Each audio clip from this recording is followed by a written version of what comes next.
What's up everyone, how are you all? Today we are back with another amazing Naruto story. If you enjoy then please like, share and do comments, and also check the description box to original creator of this beautiful creation. Ever since the end of the 5th Great Ninja War, life in Konoha had returned back to normal. You'd think after risking my life not once but twice for this village I would be hailed as a hero. Nope. It frustrated me to no end that all of my friends and even teammates had become a Jonin and Chunin while I was still ranked a near Genin. It didn't matter that I had the most powerful Biju sealed within me or the fact that I had become a sage. It felt like everything I ever did or have done doesn't matter anymore. Hell, even my lifelong rival Sasuke Uchiha had returned back to the village. Much to the happiness of the council and all of the fangirls. But lately I have been feeling depressed. I have lost all will to smile as I didn't even pick fights with Sasuke anymore.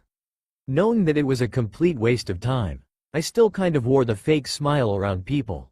If that wasn't bad enough, Hinata told me that she was no longer to associate with me and that her clan had arranged for her to marry her teammate Kiba Inuzuka. I think that the Hyuga clan still blames me for Neji's death. About the only one who still showed me any support was Kurama. I even changed by my mindscape for the 9-tailed demon fox as now instead of sewers it was a lush forest. Kurama opened up to me a bit more, telling me all about his past hosts and other things that I should be concerned about. And trust me when I say this, half of the things I would never think was even possible could happen. For example, if I chose to have UAL relations with a male, depending on who is the seam decided on who becomes pregnant. Trust me, I was shocked to find this out. Not that any guy catches my eye or anything, as I am still partly grossed out by my first kiss with Sasuke. I didn't think those damn fangirls could be even more vicious until I had stolen Sasuke's first kiss. Hey, it wasn't like I planned for it to happen. Anyways, getting back to the point here. It was a start of a normal day as I got up, took a shower, got dressed, and ate breakfast. I decided to go and visit Pervy Sage, my parents, the old man, and Neji's grave. I would have gone to the Yamanaka flower shop to get some flowers, but I didn't know if Ino was working or not. And besides, when Ino wasn't working the family would charge me almost double for even the flowers that weren't the greatest in the world. So once again I went without a tribute due to how poor I was, even despite being the son of the 4th Hokage. I bet you that my dad is probably fuming in his grave if he saw how poorly I was being treated. If he knew that most of the Namikaze funds went to the village and its council, he would have a field day on their asses. I was even lucky to get any of his and my mom's belongings. As I made my way through the village, I kept my head down. I avoided most of the elders in the village gaze as I knew that they were speaking poorly of me. I wanted my life to end as I felt that I was no longer wanted in this world. When I reached the graveyard, I tried my best to hold the overwhelming emotions that I was feeling.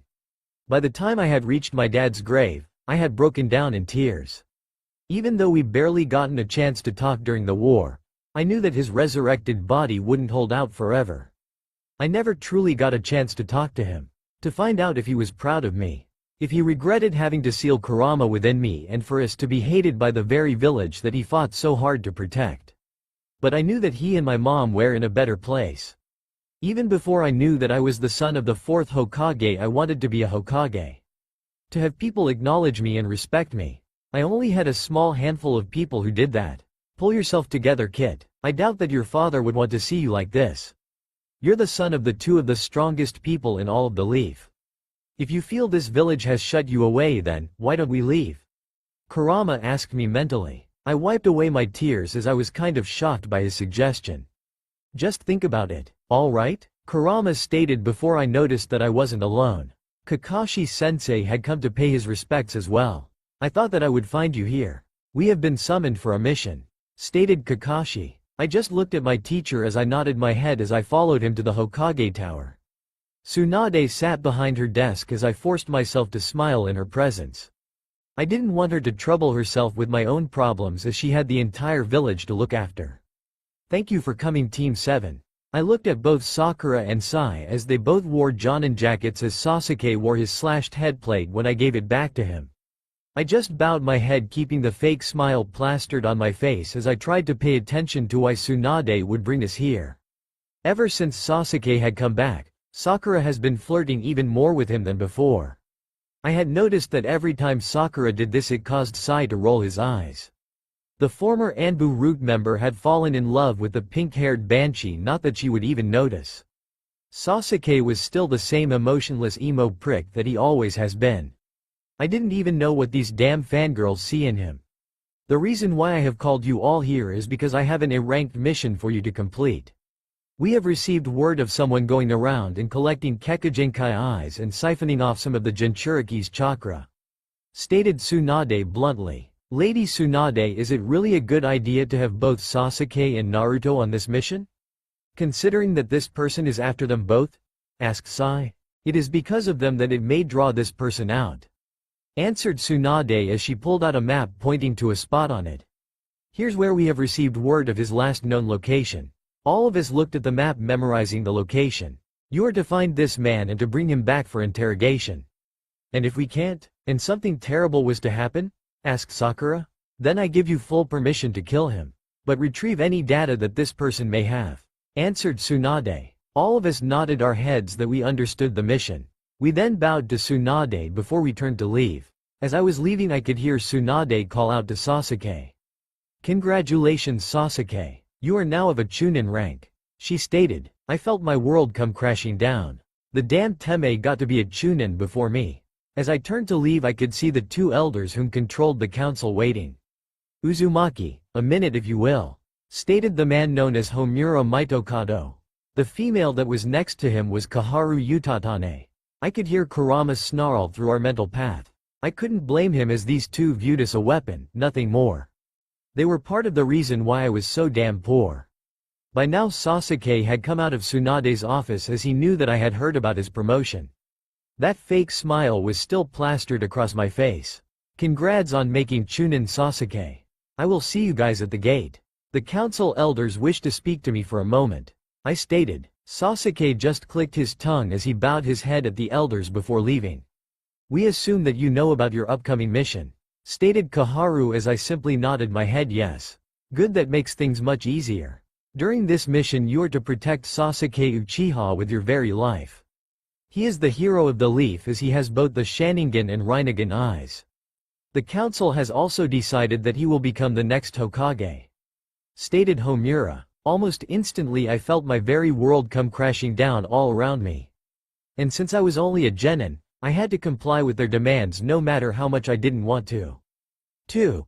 Kurama's proposal. Kurama POV. I could hear thunder rumbling throughout Naruto's mindscape. The weather always reflected his mood. I could easily deal with the gray skies, seeing how almost the whole village has shut him away since the last Uchiha returned. I kind of missed the energetic blonde who had changed me. It felt like his entire world had come crashing down as through our connection I could sense that nothing he does seems to matter anymore. His parents are dead, no thanks to me. Well, more precisely thanks to Obito Uchiha, whom had ripped me out of Kushina and forced me to attack the village. The Sannin whom trained Naruto was also dead. Jiraiya had died trying to gain intel on the Akatsuki. The Hyuga girl known as Hinata, whom had a wild crush on Naruto, almost died before his very eyes. The Hyuga prodigy known as Neji died trying to protect us during the Fourth Great Ninja War. I opened up my senses to hear that Naruto's lifetime rival Sasuke had become a Chunin. I wondered what the Uchiha did to achieve the rank before Naruto. Sure, he did help us out during war and helped in stopping the world from being destroyed. But Naruto saved the leaf also during those times, as he also stopped Pain, the supposed leader of the Akatsuki. I could see through our connection the two council elders waiting for Naruto after he got an A-ranked mission from Tsunade, the Slug Queen and current Hokage. It seems that someone was collecting eyes, more precisely those with a Kekujinkai in them. They were also siphoning off the Biju's chakra. I wondered if it could be the Akatsuki, but they were all dead. Then I heard the words from Homura and Kaharu that caused a storm to brew within Naruto's mindscape. We want you to protect Sasuke Uchiha with your life. He is the hero of the leaf as he holds 2 unique Eye Dogenshu. The council wants to make him the next Hokage after Tsunade. Hearing those words caused the sky to erupt as the rain poured from the sky.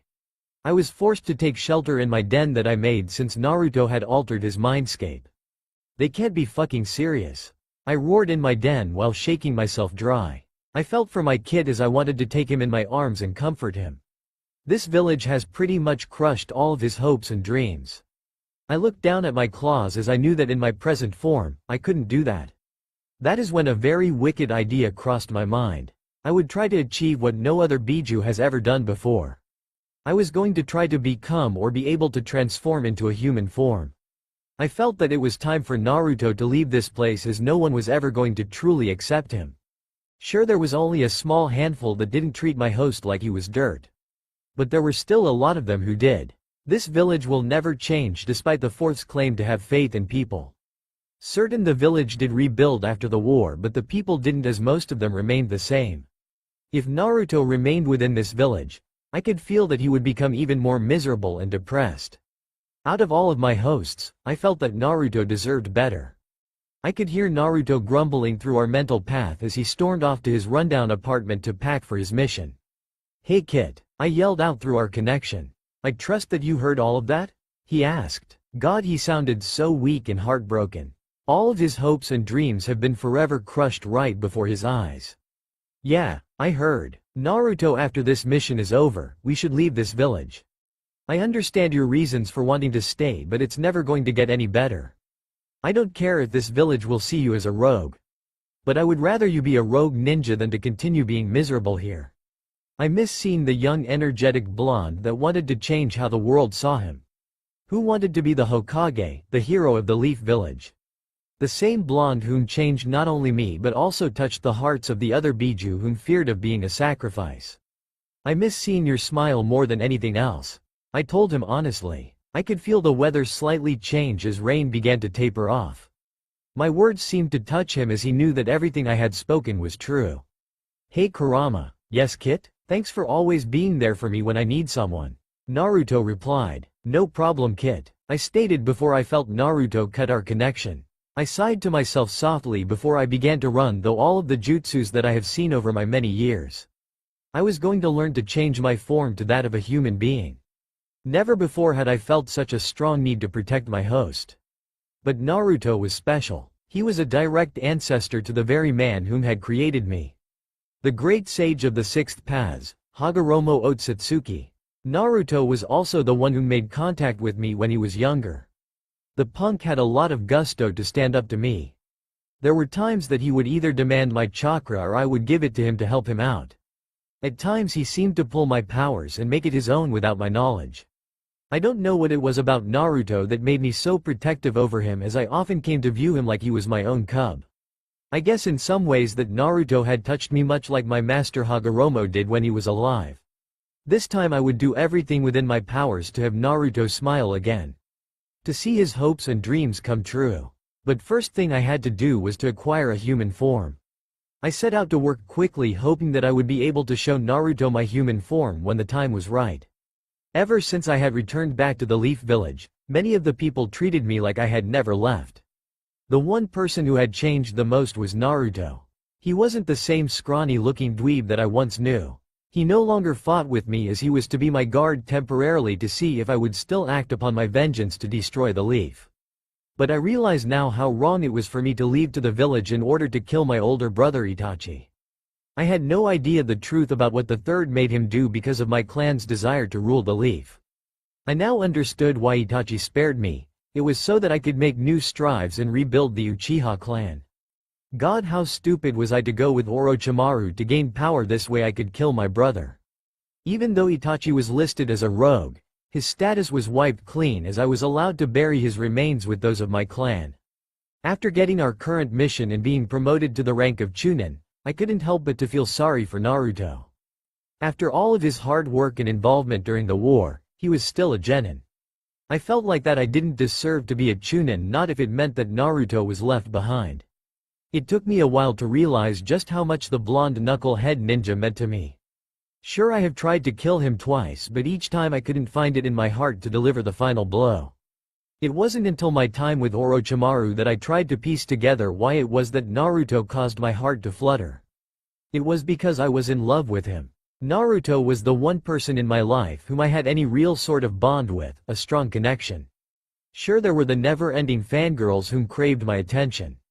But it was always Naruto whom I wanted even remotely near me. It wasn't just because he was my teammate.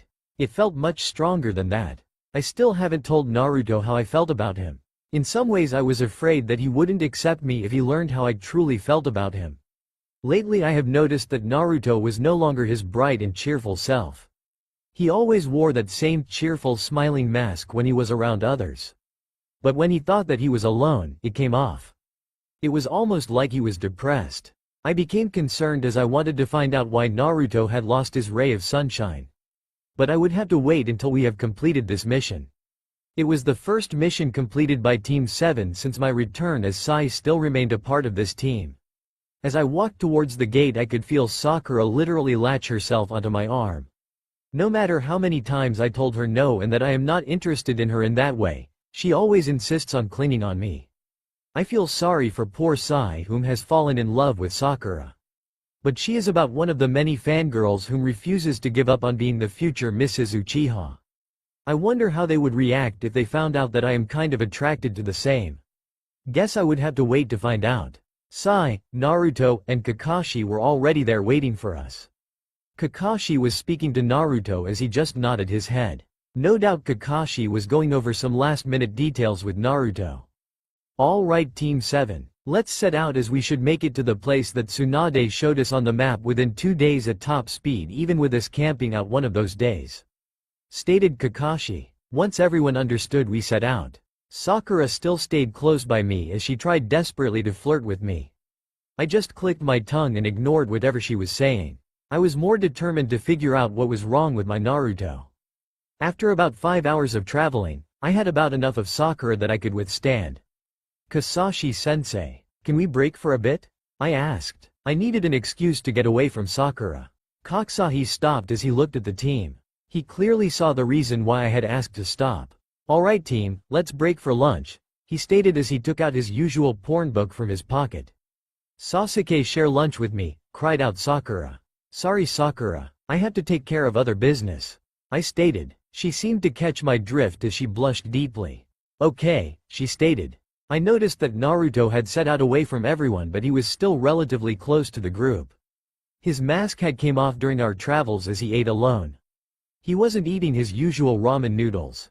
I don't think I have ever recalled a point when I don't think that I have ever recalled a moment when I saw Naruto stuffing his face with his trademark ramen noodles. As I walked over towards Naruto, something moved just beyond the corner of my vision. I dodged quickly to see a shuriken had been thrown. Everyone went into combat positions as I allowed my Sharingan to activate. Laughter rose all around us as I couldn't pinpoint where it was coming from. I must be the luckiest man in the world. It seems 2 of the people whom I have been looking for is actually coming to find me. Stated a mysterious voice. I never noticed Kakashi had put down his book as he also had his single Sharingan exposed. Naruto had his eyes closed as I could feel him gathering senjutsu, nature energy. This way he could go into sage mode. Why don't you come out where we can see you? Kakashi asked. Come, no, what is the fun in that? Asked the mysterious man. By now Naruto had his sage mode activated as he took some kunais out, throwing them towards a nearby tree. The kunais embedded themselves into the tree. You missed. I think not, Naruto replied with hardly any emotion. Suddenly the kunais that Naruto threw exploded, causing the man to come out into the open. It was an older-looking man whom appeared to be the same age as Kakashi. He wore a one-piece black suit with white bandages covering both his hands up to his elbows and almost like a shirt as it covered his face from the nose down. Hung by his side was a long sword which laid in its sheath. He had short aqua-green hair and glowing copper-orange eyes. Sage mode, I am impressed. But it won't be enough to stop me, as I will have the Uchiha's Sharingan and the Nine Tails chakra. Stated the masked man as he pulled out his sword, preparing to strike, even with 2 trained Sharingans on him and Naruto in sage mode. This guy seemed confident that we didn't stand a chance against him. I could hear Kurama snarling through our mental link as something about this man whom stood before us felt off. He had the same familiar chakra as the Uchihas, the Hyugas, and Pains combined. I knew that was totally impossible. Before our mission, Kakashi-sensei told me not to use any of Kurama's powers. We still didn't know how this man was siphoning off the Biju's powers. All of us stood at the ready waiting for this man to make the first move.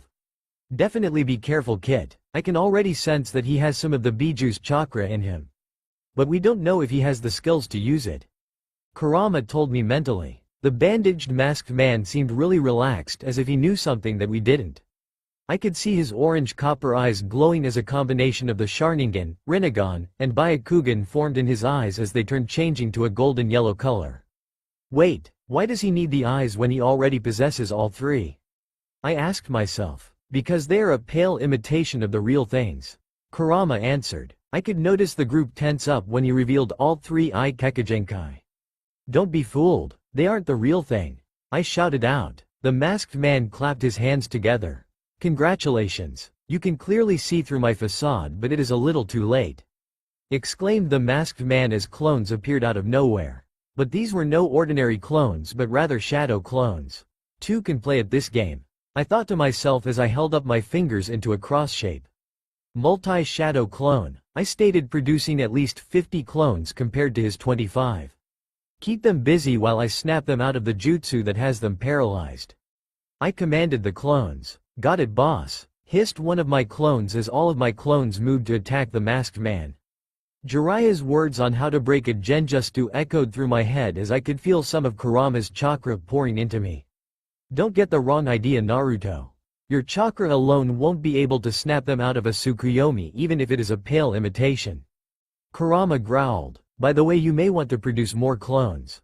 I did as the fox suggested, as this time I created at least 1,000 clones while I freed my team. I could feel each of them come around as they all noticed my team of clones battling against the masked man and his clones. Don't be fooled by his eyes. They are pale imitation to the real things. I told my group as I pulled them back away from the clone fight. How come you weren't affected, Naruto? Asked Sai as I shrugged my shoulders. It's probably because I had diverted your attention, or perhaps my maker's gift is still a part of you. Kurama stated. Who knows the reason? We can focus on that later. I replied. I had noticed by now that all of the masked man's clones and my clones had all vanished. I have to admit that your clones are more resilient than mine. But are you ready to take this fight with me more seriously? I would hate to think that I got the Nine Tails chakra and the Sharingan without much of a fight. Stated the masked man. Sakura was the first one to charge into battle as chakra wrapped around her hand, enhancing her strength. Seeing Sakura pissed caused the masked man to laugh. Stop laughing, you bastard. I won't let you lay a hand on Sasuke, she roared. And what are we, chopped liver? Kurama asked me mentally. I produced several more clones to help me gather up my chakra while the others went to fight the masked man. I knew that close-range attacks weren't going to do us any good as this man was far too quick and nimble. Hopefully I could hit him with my Rasen Shuriken. I watched as Sai, Sasuke, and Kakashi-sensei tried to help Sakura out in the fight. Somehow this man was able to produce more shadow clones just as quickly as I could. My eyes widened when I saw black lightning lace around the main body's hand. It looked similar to Sasuke's Chidori and Kakashi-sensei's lightning blade. The main body was going after Sasuke. I don't know what possessed me to move as I ran to stop the man since Sasuke's attention was on the clone before him. It felt almost like I was back on the bridge during our first mission away from the village. That mission also became an A-ranked one as we fought against Zabuza Momochi and his apprentice Haku. Haku had Sasuke and I trapped by his Kekkeigenkai demonic mirror ice crystals. Sasuke had moved to protect me from Haku's needles when I nearly blacked out. It was the second time that Sasuke had ever saved my life. Once again I was risking everything to save him, to protect him. I could feel myself tapping into Kurama's chakra to give me a speed boost. Kit, what the hell are you doing? Yelled out Kurama, but by then it was already too late as I took the lightning blow to the chest near my heart. The black lightning surged through my body, cutting into my eyes. I wasn't even aware if I had screamed out in pain as I had pushed Sasuke out of harm's way. Naruto, I heard Sasuke cry out as he caught my body before it fell to the ground. Blood dripped from my open wounds, causing my breathing to become much shallower than normal. My vision was extremely hazy as I knew almost instantly that I had lost my sight. I could feel water dropping on my face as I knew that it wasn't raining as I could barely hear anything anymore. Who was crying? Why? No, I am not going to allow you to die, Naruto. I can't lose you. Kurama yelled out before his voice began to fade out. I could feel my breaths become much shorter as I knew almost instantly that I was dying. Perhaps I may be able to truly reunite with the only people whom ever loved me. Perhaps I will be able to see Pervy Sage, Mom, Dad, and Neji again. Who knows? Perhaps the world would be better without me in it. I didn't notice the main body had crept out of my line of sight. My main attention was on the shadow clones that stood before me. Suddenly, without warning, I was pushed out of harm's way as Naruto had taken a black lightning jutsu to his chest. Naruto coughed up blood as he screamed out in pain as the lightning damaged his body and seared his eyes. I caught Naruto's body as the man pulled his hand out of Naruto's chest. I screamed out Naruto's name as I laid him down gently on the ground. Tears suddenly poured down my face, landing onto Naruto's. Naruto had sacrificed himself to protect me. I watched as all of his clones vanished in a puff of smoke as Naruto's breathing began to slow down. "Sakura, you need to heal him," I cried out as I quickly wiped away my tears. I usually never show any emotion, especially when I was around my team. Sakura rushed to my side quickly as he began to heal Naruto. I just hoped that the 9 tails would keep him alive until we could get him back to the village. The masked man seemed almost shocked that Naruto would risk his life to protect me. I could feel my Sharingan burning as it changed into the Mangekyo Sharingan while the Susanoo began to manifest in my rage. It seems that Jinchuriki means a lot to you. It would be a shame if the Biju within him died as well. As I know that I don't stand a chance against your Mangekyo Sharingan. So, I will let you live this time. But next time your eyes and that beast's chakra shall be mine," stated the masked man as he begun to vanish, becoming one with the shadows. "Who in the hell are you and why are you doing this?" I yelled out in rage. I could hear the masked figure laughing. "My reasons are for me to know and for you to find out. But I will give you the privilege of knowing my name. It is Hayden Kiyosho," stated the masked figure before he vanished completely. I turned off the Mangekyo Sharingan while I powered down the Susanoo. I turned to see Sakura still working on Naruto. I started praying to God not to take the blonde dweeb away from me. "How is he, Sakura?" asked Kakashi-sensei while he placed his forehead protector back over his Sharingan. "It's not good. The jutsu fried his insides and outsides. This wound is far too serious for me to heal alone," replied Sakura. I could almost feel my knees buckle when I heard that there was a slight chance that Naruto could die. "We have no choice but to go back to the village. Sai, I am going to need you to draw up some transportation. I am going to summon up Pakin to go ahead of us to warn Lady Tsunade about the situation," stated Kakashi-sensei. Sai rolled out one of his scrolls and began to quickly draw up 2 large birds. At the same time, Kakashi-sensei bit into one of his fingers, drawing blood that he needed for the summoning jutsu. By now Sai had completed the drawing as he held up a single finger for his hand sign. "Super Beast imitating drawing," he stated as the 2 drawings leapt from the scroll, coming to life. By now Kakashi-sensei had completed his summoning as he was talking to a small pug. While he was telling Pakin what he wanted the dog to tell Lady Tsunade, I helped get Naruto onto one of the birds, being careful because of his wounds. Sai and I managed to get Naruto onto the bird as Sakura rode with Kakashi-sensei. I was riding with Sai. Pakin had taken off quickly despite being such a small dog. I was biting my lip to keep my emotions from spilling over. "You better not die on me, Naruto. I have already lost everyone else that I care for. I don't want to lose you too," I thought to myself. If he made it through this, I would find a way to bring back his smile and help him somehow overcome whatever made him lose his light. It took us almost half of the time to arrive at the village as the birds landed outside of the hospital. Tsunade was waiting along with a full staff to rush Naruto into surgery. "Be careful with unloading Naruto. I want him into surgery right away. Kakashi, you can fill me in on what happened afterwards," commanded Tsunade. "Hi, my lady," answered Kakashi-sensei as he helped bring Naruto down off the bird and onto a nearby stretcher. The staff brought Naruto into the hospital quickly as all we could do now was wait. I silently prayed that Naruto would make it through this. He has always been a fighter. That's probably what I always admired the most about him. No matter what the odds, Naruto would always fight to the bitter end. I was pacing outside of the examining room. Kakashi-sensei had his nose buried inside of his usual porn book. Sakura tried to get me to sit down, but I was too nervous. If she told me to sit down next to her one more time, I swear to God that I am going to erupt. Finally the light to the examining room turned off as Tsunade came out. Everyone was on their feet waiting for word about Naruto's condition. I could feel my hands trembling with anticipation. We have managed to seal up his more serious wound. He is in stable condition resting for now. If he hadn't taken that jutsu, one of you would be dead. Hearing those words, I could almost feel my stomach sink. I owed Naruto my life. He had saved me yet again. But the jutsu had damaged his sight. I don't even think that the 9 tails can even heal his eyes as they are lost forever. Added Tsunade. I wanted to collapse when I heard that Naruto was going to be blind for the rest of his life. Kakashi, I want a full report about what had happened. And Sakura, you and I need to talk. Sai and Sasuke, you guys can head home. Stated Tsunade. She seemed angry with Sakura about something, but I didn't want to know what it was. My only thoughts were that I wanted to see Naruto. Can I see him? I asked, trying not to show any emotion. You will find him in room 1120. Answered Tsunade. I took off quickly, heading to the room that Naruto was in. I could hear voices coming from inside of his room as I instantly recognized the voices to belong to the elders of the council, Homura and Koharu. Too bad that he didn't die during that mission.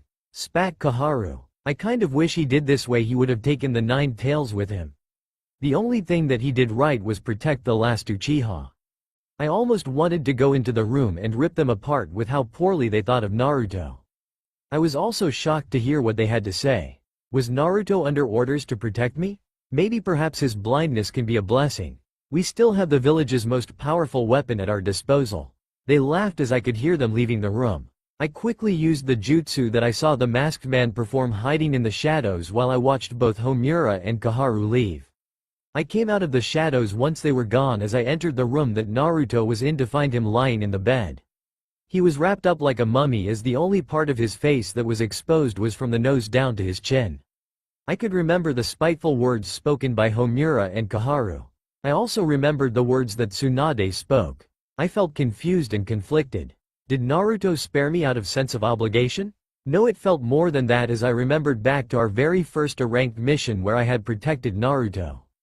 I ran my mind through the scenario, feeling that what had happened back there was almost the same as what happened during the wave mission. Why, Naruto? Why did you protect me when it almost cost you your life?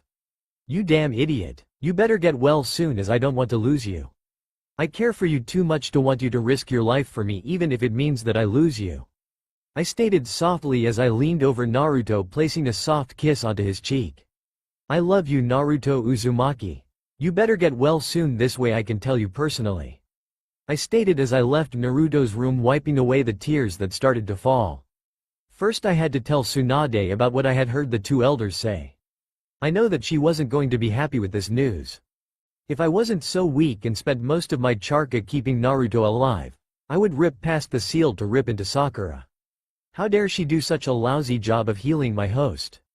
If I didn't know any better, I would say that she was under orders to let us die if Naruto got hurt. It's those damn elders of the council. If I had my way, I would kill them all. I worked almost non-stop to make certain that Naruto didn't die on me. The black lightning jutsu that he had taken has done a number on Naruto, as he no longer was going to be able to see. Not even with all of my abilities and Naruto's unique healing, there was no way that he would ever see again. Right now all I could do was to wait for Naruto to regain consciousness. I was certainly shocked to hear Sasuke's confession about how he felt towards Naruto. It wasn't my place to tell Naruto about Sasuke's feelings. I figured that Sasuke would get a chance to do that himself. I would have never expected for the emo ninja to have any sort of emotions besides hatred for his older brother Itachi, who supposedly killed his whole clan. While Naruto was unconscious, I managed to achieve a human form. I couldn't wait to show Naruto and hold him in my arms. I also thought about if there could be a way for me to restore Naruto's sight. The answer came to me as I thought about the Kekagenkai. Since I was a part of Naruto, I could give him my eyes. But it would only be for missions and more mundane tasks like eating. But in the meantime, I allowed his other remaining senses to become much sharper. I just waited, hoping against all odds that Naruto comes out of his coma. A part of me is worried about what happens if he never regains consciousness. Suddenly I cringed when I heard Tsunade's voice bellow out. No doubt Sasuke had told her about what the elders of the council had said. I kind of wished Naruto was awake to witness it, as I couldn't help hide my grin that crossed my muzzle. Serves them right. Hopefully something is done about them. Especially after all the shit they put Naruto through. This village is about to get a rude wake-up call. I don't know how many days it has been since Naruto has slipped into his coma. I am aware of the few people who truly care for Naruto that come and visit him. One of the people whom came the most was Sasuke. Almost every week he brings some new flowers for Naruto and makes idle chit-chat. I am a bit surprised to hear that the council elders and the whole entire council has been disbanded. Tsunade is rebuilding the council using the rookie heads of their clans. The people that Naruto knows all too well, the people whom he has grown up with, trained together with, and even accomplished missions with. If and when Naruto regains consciousness, we will be living with Sasuke. I was even more shocked to learn that he has turned down being a Chunin, as he wants to earn that status, not have it given to him. His first mission will be to watch over and help Naruto. I grinned when I heard this, as not everyone has truly abandoned him. Perhaps there could be a chance for Naruto to love Sasuke back. Not that I hate the Uchiha, but when it came down to his ancestor Madara, I hated the man with a passion. Him along with Obito, whom thought that they could use me as their own personal weapons. I am glad that both men were dead. Perhaps there may be a chance for Sasuke yet, as I could easily forgive him for what happened in the past. But that was Naruto's call if he would forgive Sasuke. If I ever caught Hidden Scent again, I will kill him personally, especially for what he did to Naruto. He deserved to die. Plain and simple. Naruto's POV. I could feel myself dying, but at the same time I was still strangely alive. I could hear the voices of my parents telling me that it wasn't time for me. That I had to go back and correct the wrongs that have been made. That my one true soulmate was waiting for me. There were still people whom cared deeply about me. Don't hate the village Naruto and or the people whom live there. Show them how wrong they are about you and the Nine Tails. Show them how strong you are and that the will of fire burns the brightest within you. I could hear my father say before everything went deadly quiet. Suddenly loud sounds blared in my ears as I sat upright, quickly trying to drown out the noise. Everything was so damn loud and too dark. Naruto, calm down. It's all right, everything is all right. You are safe and sound back in Konoha, called out Kurama. I was in pure panic that I didn't understand what was happening around me as I slammed my hands over my ears. Make it stop, please. It's too loud. Why can't I see anything? I asked myself. Suddenly I could feel myself being pulled into my mindscape. I could feel myself being held tightly by someone that I clearly didn't recognize. It made me panic even more. Naruto, please calm down. I am not going to hurt you. Please Kit, relax, as you are safe. Spoke a voice that I was all too familiar with. I turned to see an older-looking man with long reddish-orange hair that was tied up into a ponytail. Two long black strands framed his face as I could see Kurama's familiar eyes staring at me. The man was wearing an orange Oriental-style kimono robe as he had slightly pointed human ears. When he smiled, I could see a pair of sharp fangs. He held me in his arms almost like I was a treasured possession. Kurama? I asked in shock, wondering why it was I could see within my mindscape. The man nodded his head as he began to cry into my shoulder. I honestly thought that I had lost you. Don't ever scare me like that, kid. Please don't ever leave me, Naruto. I allowed Kurama to cry as he held me. It felt strange for me to see the once mighty nine-tailed fox as a frail human. After a while Kurama had calmed down as he wiped away some of his stray tears. Sorry about that. It is just these human emotions tend to overwhelm me at times. No problem. It is just strange to see you like this. When did you become human and why? I asked him. While you were out cold, I had worked on a jutsu to make me become human. Kurama replied as he tightened his hold on me. I couldn't do this in my natural form. I felt like you were in need of this as I wanted to hold you and comfort you. I see. Hey Kurama? Yes Kit? Thanks. I am sorry about worrying you. I didn't expect that man's jutsu to do that much damage to me. Yeah, about that. We need to talk, stated Kurama. He explained that while I was in my mindscape, I could see just like normal, but outside of the mindscape, I was blind as a bat. He also told me that Sakura didn't fully attempt to heal me. I didn't know whether to be upset and or angry about hearing that. Because of the jutsu frying my eyes, I would never be able to physically see ever again. Because you have lost your sight, I enhanced your other senses. But the more I thought about it, I could give you a bloodline trait. Really? How? I will give you my eyes to see, but you won't be able to use them all of the time.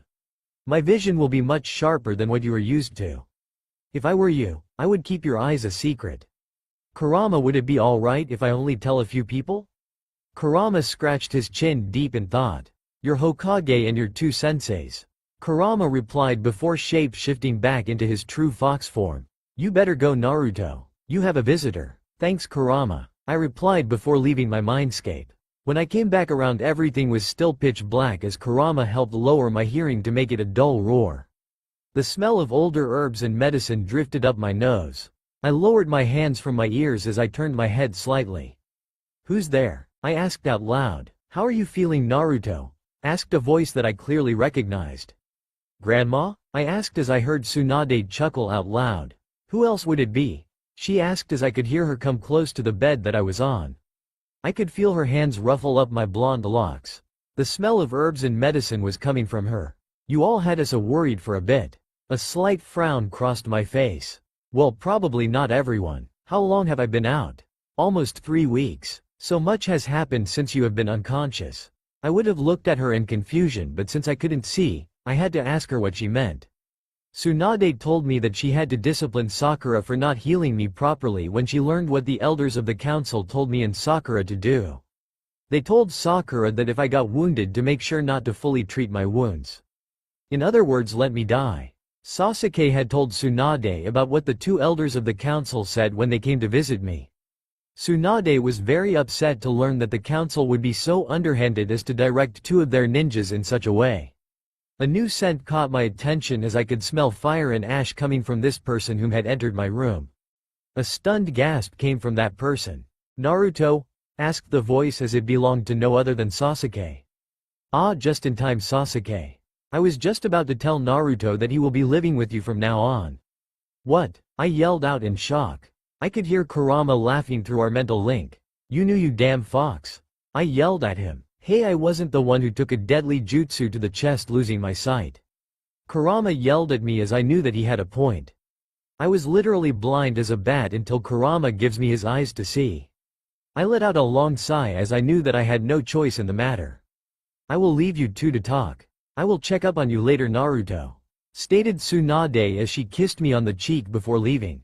Just great. Does the whole entire world hate me now?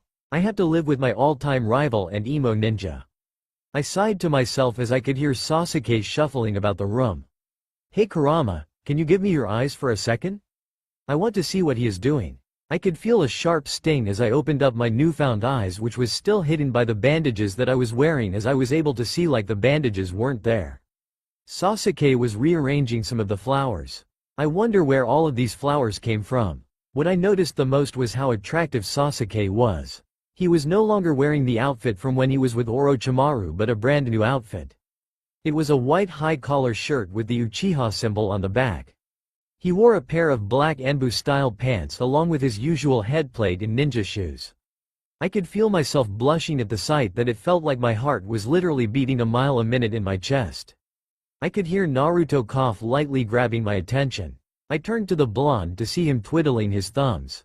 So I am going to stay with you? He questioned. That's right. Kakashi-sensei and Yamato-sensei helped me with moving your stuff. I even got Tazuna and Inari to remodel the Uchiha district. I gave most of the houses up, only keeping the main house for you and me. But who will be watching over me while you complete more advanced missions because of being a Chunin? I am not a Chunin anymore. I went to being a Genin. Naruto looked shocked to hear this. I was given the rank by the council, even thought I was still technically listed as a rogue. I got my status wiped clean and told Lady Tsunade that I wanted to rightfully earn the rank of Chunin. She agreed, as part of my mission will be helping you out since you can't see. I replied as I pulled up a chair next to Naruto's bed. I think I understand why you pushed me out of harm's way. But I need to make certain. Was it because the council told you to? Hell no. Even if they didn't tell me to, I would have still pushed you out of the way. Remember the wave mission when you shielded me from Haku's attacks? It felt like the same thing was happening all over again. I wasn't going to stand by and watch a teammate get killed. Naruto yelled as he gripped his blankets hard in his hands. I gently touched one of his hands, calming him back down. I thought as much. Thanks, Naruto. I stated, smiling at him even though he couldn't see it. You're welcome, Teme. So who's all the flowers from? I looked at him in shock. How could he know about them? How? I could smell them. The 9 tails enhanced my other senses to cover for me being blind. I can smell them all. I let out a soft sigh as I looked at Naruto. His eyes were still covered by bandages, but the rest of them were that used to be on his body had been removed. Some of them are from Lady Tsunade, Kakashi-sensei, and Yamato-sensei. A few of them are from Tazuna and Inari as well as Tucci and his daughter Ayame. The rest are from me. I stated bashfully. I was partly glad that Naruto couldn't see me blush as I grabbed a stuffed bear given to him by Ayame.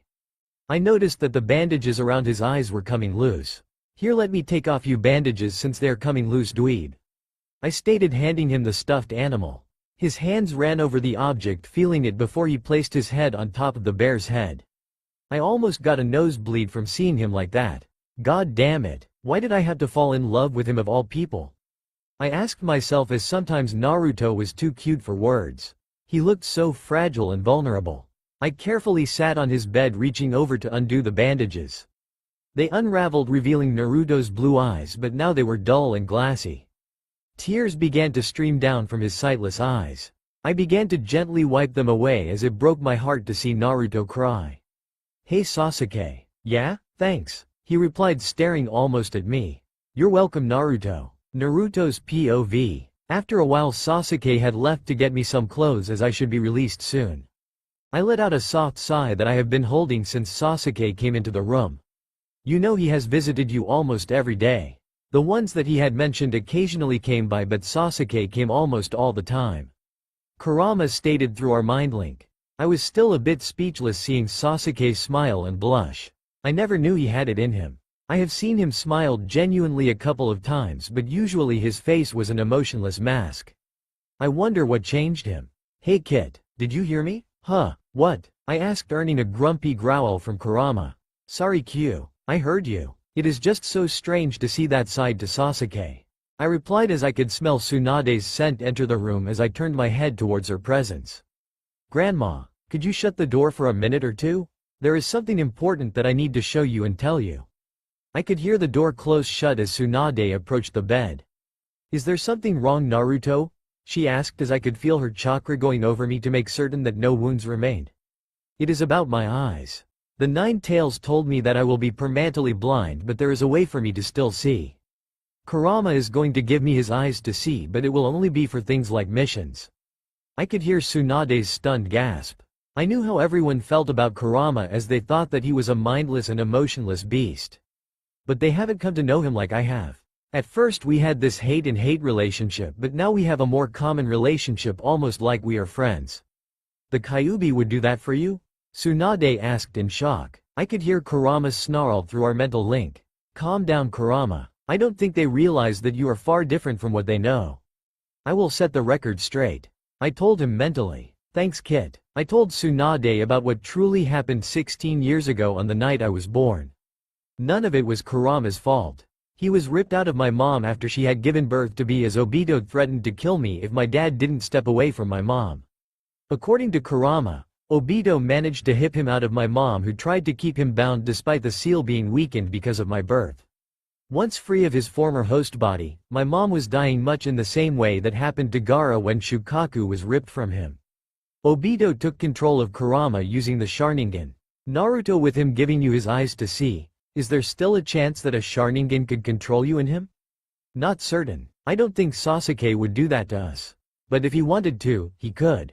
Madara did the same thing to me many years before Obito did. Replied Kurama. Yes, there is always a chance that Sasuke's Sharingan could control us. I answered, wondering what Kurama meant that Sasuke might not try to control us. Clearly the fox knew something. Whom else are you going to tell about your eyes? Both Yamato-sensei and Kakashi-sensei, since they are our captains. I understand. I shall suggest that you tell them right away. But in the meantime I want you to rest and get used to everything. You will have a very trying time ahead of you, Naruto. Tsunade stated, almost like reflex. I touched my sightless eyes, knowing that is what she was talking about. I could feel Tsunade touching my hands, causing them to lower into my lap as she opened up my hands. I could feel her place an object in my hands as I allowed one of my hands to guide over the object. When I felt the soft fabric meet with the cold metal, I instantly knew that I was holding my leaf headband. Naruto, no words can ever say how sorry I am for everything we have put you through. In no way, shape and or form did you deserve this.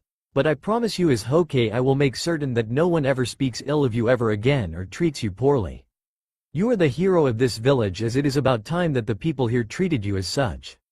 I gently reached out to touch her hand as she gripped my bed hard. It's all right, Grandma. I am used to it. Besides, I want everyone here within the village to see me in the same way that you and a few others see me. Not as the jailer to the nine-tailed fox, but me as Naruto Uzumaki. I told her as I could feel her grip loosen. Are you certain, Naruto? She asked in concern. I just slowly nodded my head yes. Very well. In the meantime, I am going to have Kiba Inuzuka train you for your enhanced senses. We don't want anyone to know that you aren't actually blind. But Grandma, I am blind, without Kurama helping me to see. I can't see a single thing. I told her. When I came back to the room that Naruto was in, I had noticed that he was standing at the window. The amber sunset clashed in the sky as it looked like Naruto was glowing. He no longer wore his headband around his forehead but rather around his eyes. He looked so peaceful just listening to the sounds all around him. I noticed that his nose twitched a little when he smelled me. I wonder what I smelled like to him. Hey there, are you ready to go to your new home? I asked. Naruto turned facing me as I could see the sadness stretched across his face. Are you certain that you want to do this, Sasuke? I don't want to be a burden to you. A scowl crossed my face even though Naruto couldn't see it. Yes, I am certain. And you aren't a bother, Naruto. I wouldn't be doing this if I didn't truly care about you. Think of it as me paying you back for always trying to bring me home and make me see the errors of my decisions. I stated, lightly touching the curse mark that Orochimaru had given me. It was now a permanent part of me as it looked almost like a tattoo. Even though the curse that Orochimaru gave me was to make me into his next vessel, I had killed the snake and wiped out the curse from my body when I faced against Itachi. I noticed tears streaking down Naruto's face as he hung his head. He had no clue how much he meant to me, but I was going to show him how I truly felt. I am sorry, Sasuke. You can clearly understand why I am asking. In some ways I could. One was because of his blindness and two because he is a host to one of the most powerful Biju in existence. I clicked my tongue, placing the clothes onto the hospital bed. None of that matters to me, Naruto. You are you and no one else. In all of the years that I have known you, you never let anyone else tell you how to live your life, even when you found out that you were a Jinchuriki. May I ask what changed that? Naruto crossed his arms before his chest almost like he was pouting. He seemed to be debating on telling me. I knew how people thought of him in the past. But did they still feel that way about him? Seeing how he changed since I have been back made me figure that the answer was yes. Naruto, just answer this question for me. Are they still treating you like they did when you were a kid despite all the things that you have done for them? I asked. Naruto lowered his arms as sadness crossed his face. He hung his head as the tears streaked down his face. He didn't need to answer me as I could read it by his body language alone. I went up to Naruto, wrapping my arms around him. It's all right, Naruto, I stated gently. I allowed Naruto to cry into my shoulder. I wasn't going to stand by and watch the villagers do this to Naruto. He never deserved to be treated like this even after he had saved this village twice. Naruto's POV. I felt so weak and pathetic. Here I am crying my eyes out onto Sasuke's shoulder as he figured out why I have been so depressed and lost my ray of sunshine. It felt nice to be held gently as I could hear not only Sasuke's soft words being whispered into my ear, but I could feel Kurama trying to comfort me. I vowed that I would never break down and or lose my happy mask that I always seemed to wear. For a short time I was viewed as a hero after defeating pain. But after the war with Obito and when Sasuke came back home, not so much. I should have been angry with Sasuke, but I knew that none of this was his fault. It was the villagers and their way of thinking. I don't know how long I stood there crying into Sasuke's shoulder. It kind of felt nice to share my troubles with someone other than Kurama. After a while I pulled away from Sasuke, trying to dry my sightless eyes. Sorry about drenching your shirt, Sasuke. It is a problem that I had to deal with alone. You are not alone, Naruto. You should share your problems with others. There are some who can offer you help as they possibly went through some of the same things. Perhaps you should tell Lady Tsunade about what is happening. She already knows. But I will tell you just as I told her, don't worry about it. I don't want others to try to fix my problem. I will earn their respect even if I have to become Hokage to do it. I stated. I could feel Sasuke ruffle up my blonde spiky locks. There is the Naruto Uzumaki that I have come to know so well. Come on and let's get you home. Sasuke left the room in order to let me get dressed. In the short amount of time that I have been around Sasuke, I could sense that he has changed. It felt kind of weird but also nice at the same time to see this totally different side to him. I wonder what brought about this change in him. After I got finished getting dressed into the clothes that Sasuke had brought for me, I opened the door as I could feel Sasuke leaning against the wall. What are we going to do about the flowers and gifts that I had gotten from everyone? It seems like a waste to have them get thrown out. Don't worry about it. I will take care of it. Sasuke replied as I could feel his chakra spike. Shadow clone jutsu. I could feel Kurama give me his eyes as I could see at least 20 Sasuke clones. I didn't even know that he knew how to do the shadow clone jutsu. But then again he has seen me perform it time and time again through his Sharingan. Alright guys, I want you to take all of the items within this room back to the house. Sasuke commanded as his clones nodded their heads that they understood as they then set out to work. Sasuke pulled me close to his body, tangling one of my arms around his. I could feel a light blush cross my face as could feel Sasuke's muscles. It almost seemed like my body molded well against his own.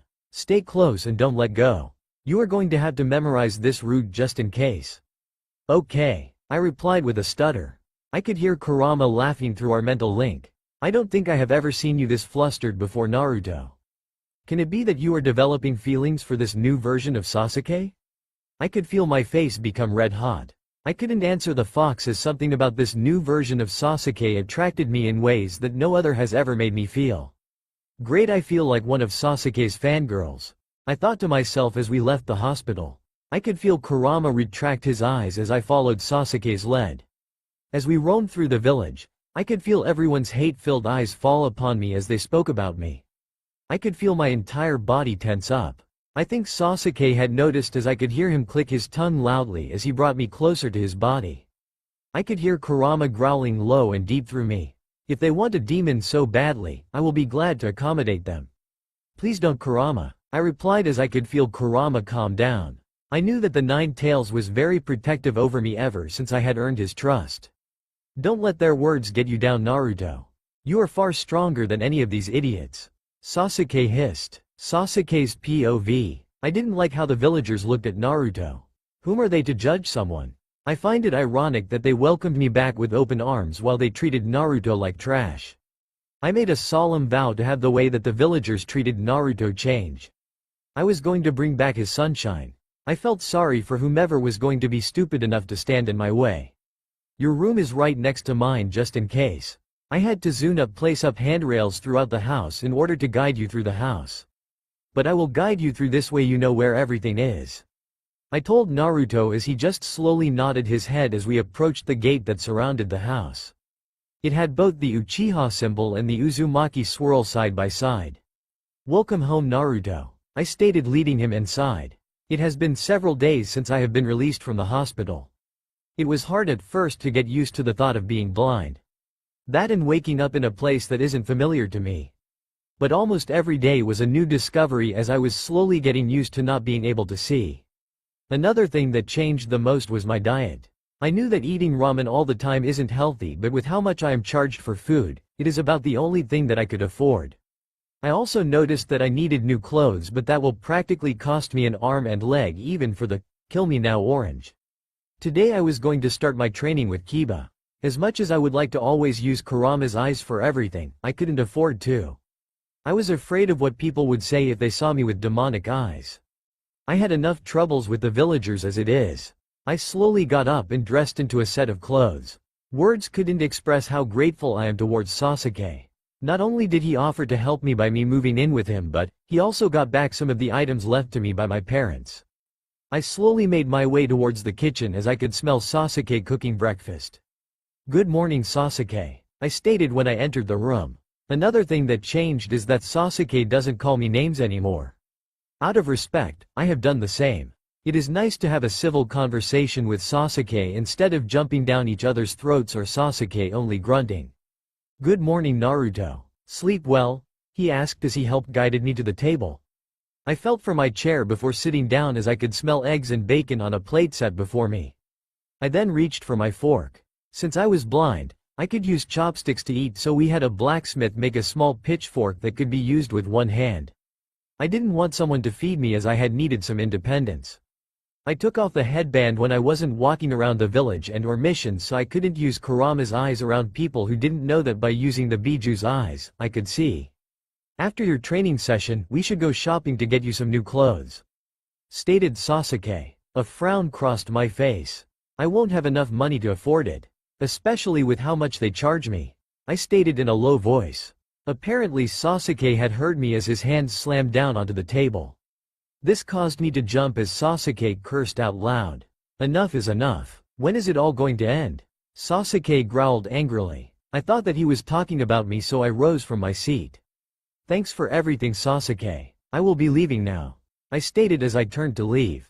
"Wait, Naruto," yelled out Sasuke as I ran as fast as my legs would carry me. "Kid, calm down. You misunderstood his words. He was talking about the villagers." Kurama yelled at me, causing me to stop in my tracks. I then felt arms wrap around my chest. "I am sorry, Naruto. Please forgive me. I was talking about the villagers, not you.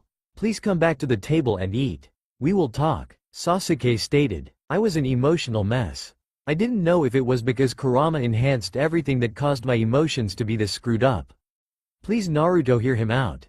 I am starting to feel the same way about all of the shit that you put up with because of the villagers. There has to be a better solution to this," Kurama hissed mentally. I could only feel myself nodding my head as Sasuke led me back to the table. He sat me down before he began to wipe away the tears from my face. I could feel him pull up a chair right next to mine.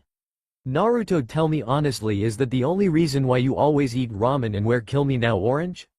Sasuke asked. I slowly nodded my head yes. "Why do you allow it to continue?" At first I had no idea of why they always did charge me more than everyone else. It wasn't until I had first meet Kurama that I learned the truth. "Kurama?" Sasuke questioned. The Nine Tails' true name. After meeting him, I began to understand.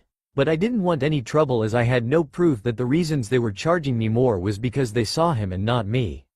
I allowed them to continue to do it as I didn't want any trouble. To tell you the truth, I thought that deep down they would see that I am not a threat. I believed that sooner or later they would see me for me. But Naruto, it hasn't changed one bit. I understand why you forgive them and allow them to continue doing this to you, but frankly, you deserve better. As of today, this cycle is going to stop. While you are training with Kiba, I am going to see Lady Tsunade. Things have to change, Naruto. Sasuke's POV. I was so angry and upset when I heard that the villagers charge Naruto a lot of money for things because of what he holds within him. In my anger I erupted and said something that I shouldn't have. I should have chosen my words better as Naruto misunderstood my choice of words. I saw Naruto crumple down as he thought that I was angry with him and that I didn't want him here anymore.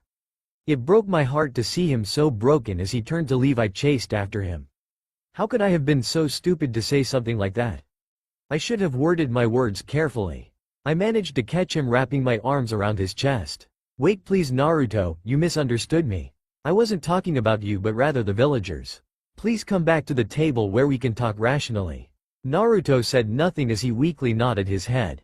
I lead him back to the dining room where he sat down into a chair. I wiped away his tears as I couldn't believe that I made Naruto cry. I didn't want Naruto to cry. According to Lady Tsunade, since the Nine Tails couldn't fully heal the damage that was done, it had heightened Naruto's other senses. I think that also included Naruto's emotions.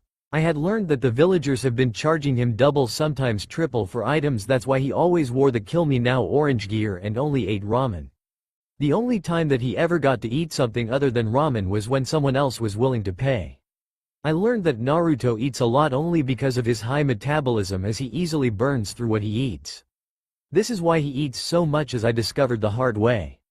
I also learned the Nine Tails' true name. I told Naruto that I was going to speak to Lady Tsunade about what going on while he was training with Kiba. This has gone on long enough without any changes. I wasn't going to stand by and allow it to continue. After we had finished breakfast, we headed towards Kiba's home.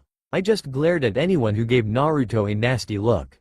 As we approached the Inuzuka compound, the sound of dogs barking filled the air as I let out a light laugh, remembering one of our missions of walking dogs. Of course Naruto had to take the biggest dog possible. Is that a laugh I hear, Sasuke? What's so funny? Naruto asked. Just remembering one of our missions from when we were kids. I replied, still snickering. Oh God, don't remind me. It was as bad as the demon cat Tora. I think that some animals hate me with a passion. No, just cats, dogs, and rabbits. I laughed. I thought that Sakura was going to kill me for what I did to that poor rabbit. Replied Naruto as we started laughing, remembering the good times. It was nice to see Naruto smiling and to hear his laughter. Even if it was mostly about the stupid things he had done as a kid. Looking back at it now as we are much older, we can laugh at the stupid things we have done when we were kids. Naruto's POV. I don't think I have ever seen you laugh and or even smile before, Uchiha. Can it be possible that the blonde knucklehead caused you to lose your hard shell? Asked a familiar voice. Watch it, Kiba. I may be blind, but I am not deaf. I growled at him. And if you whatsoever breathe a word about this to anyone, I will make certain that you die a slow and painful death. Sasuke added in a dark voice. This sent shivers up and down my spine. Suddenly I was knocked off my feet as I could feel something nuzzling my face. It caused me to burst out in laughter. Why, hello to you too, Akamaru. Can you let me up, please? I could hear both Sasuke's and Kiba's stunned gasp as I felt the soft fur and pointed ears on this animal. But the animal that I was feeling was too big to be a cat. Guys, what is on me? I asked in panic, feeling the animal nuzzle even closer. Both Kiba and Sasuke were still too stunned to even speak. Kurama, help please. I could feel Kurama's eyes break through the darkness as even the almighty Kyuubi gasped in complete shock. I was stunned, as well as a three-tailed snow-white fox began to curl up in my lap. Its eyes were similar to Kurama's own. How is this even possible? I thought to myself as the fox let out a loud yawn before falling asleep in my lap. I just petted the fox as it let out purrs and content. It's a cub. He must be an ancestor of mine from a long time ago. Remember how I spoke about a demon's heat? Kurama asked as I nodded my head yes mentally. Well, it was before I was sealed within a human host, as I took a female fox as my mate. Even if I mated with a regular fox, any of the cubs that she would bear will have multiple tails. He must have smelled our presence on Kiba. I looked at Kiba and Sasuke, whom watched the three-tailed fox cub as it curled up into a ball. Okay guys, I know that I am not petting a dog and or cat. Kurama had confirmed that it is a fox, but one that isn't normal. I need to know how and when you came across such an animal. I asked as I noted that two of its paws laid in special medical tape. Its front right and back left had been injured. I could feel Kurama shut down his eyes, encasing me back in darkness. Kurama? Kiba asked in confusion. The 9 tails that is sealed within Naruto. That is his true name, replied Sasuke. Oh, well, it was on our way back from our last mission. According to Lady Tsunade, strange pelts have been turning up on the black market. Animals with more than 1 tail. We managed to shut down this market and arrest the people responsible. On our way back, Akamaru and I noticed this snow-white fox cub with 3 tails caught in some hunter traps. I couldn't leave the little guy wounded and easy prey for predators. When I heard that you had lost your sight, I thought that we could train him to be your guide and also a partner. I am guessing that he could smell you on me and allowed me to take care of him. I don't know how he managed to escape from his cage though, stated Kiba. A bright grin crossed my face as I petted the fox, as the little guy seemed to take a real liking to me already. I also kind of felt sorry for him, as he was possibly the only one of his kind left alive, well, besides a certain 9 tails that I held within me. That's because foxes are very tricky and clever creatures. The reason he likes you, Naruto, is because he can sense a kindred spirit, Kurama stated. I told the others about all the things Kurama said about the little guy. So what are you going to name him, Naruto? Asked Sasuke. You mean I can keep him? I asked in general. That's the whole idea. I mean, if it is all right with Sasuke, replied Kiba. I have no problem with it. Besides, who better than you to look after him? Stated Sasuke. But what about the villagers? I asked. I am going to talk to Lady Tsunade. She is possibly already aware of this cub, stated Sasuke. Yeah, Hana gave him all his necessary shots and bandaged up his front right and back left. They were the ones that he got stuck in the hunter traps. Replied Kiba. I had the perfect name for him. Hey Kurama, can I give him your surname? Yoko? I don't see why not, replied Kurama. His name will be Yoko. Sasuke left me and Yoko with Kiba while he went to speak with Grandma Tsunade. I took off my jacket, making a small bed for Yoko on the ground as I didn't want to wake the fox.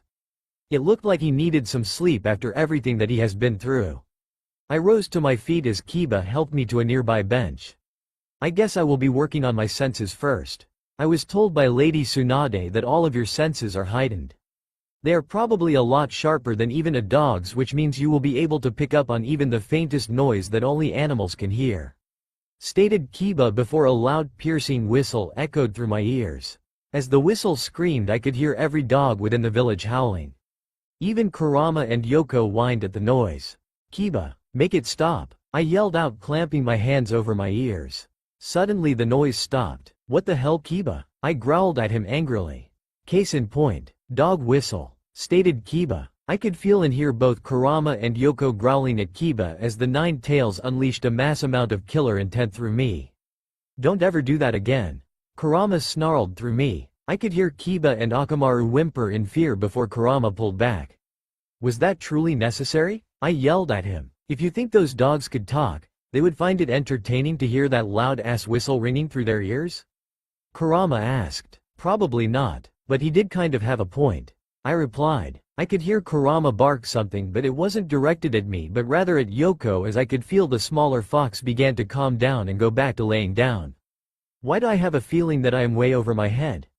I thought to myself. Getting back to point, Kiba stated, disturbing my thoughts. As you already determined, everyone has a different scent that alerts you to their presence. You can possibly track a person without even moving. I want you to try to track someone without knowing their scent but rather by their presence. See if you can locate Hinata. I focused, remembering the shy, stuttering Hyuga heiress who developed a crush on me. Almost immediately the thought of lavender and vanilla filled my senses. I guess by thinking of the person I could easily track their scent. Almost immediately color robbed my sightless eyes as I could see Hinata within the Hyuga compound making bento lunches as she wasn't alone. I hope that Kiba and Naruto like these. I have been meaning to talk to Naruto ever since I have heard that he has lost his sight. I know that father won't approve of me going to see him. But Naruto is still my friend regardless of how my feelings about him have changed. Hinata stated as she seemed to be talking to her little sister Hanabi, whom I have only met once. Don't worry sis, I am certain that Naruto doesn't hate you and understands why you have done what you have done. Replied Hanabi. Soon everything faded away as I once again was wrapped up in darkness. I could feel tears prick at my sightless eyes. I never blamed Hinata for how her clan reacted to Neji's death. But they had the gall to call me a monster and place Hinata's partial death on my conscience. I began to despise the Hyuga clan, but I still treasured my friendship that I had with both Hinata and Neji, as I had earned their respect. She is in the Hyuga compound making bento lunches for the both of us. She will soon be on her way here. I told Kiba as he seemed shocked that I was able to pick out in great detail what Hinata was doing. I had left Naruto in Kiba's capable hands. I was a bit stunned when I saw a three-tailed snow-white fox come and knock Naruto down to the ground. I have to admit that it was nice to see a genuine smile on Naruto's face and to hear him laugh. According to Kiba, he had found the fox on the way back from a mission to stop a black market ring that was killing animals with many tails. According to Kurama, the nine-tailed fox sealed within Naruto. The other tailed beasts much like him could have taken mates before they were sealed away. These mates could bear cubs which would have more than one tail. This cub that Kiba had found would become Naruto's partner, much like Akamaru was for Kiba. This fox would be able to help Naruto out during missions and around the village. Naruto decided to name the fox Yoko, which happened to be Kurama's surname since no one truly knew his true name. He was only known as Kyuubi no Yoko. Yoko seemed happy with his newfound name and his new owner because there was no doubt in my mind that this fox could sense Kurama, whom was sealed within Naruto. I made my way to the Hokage Tower. I was determined to change how Naruto is treated by these villagers.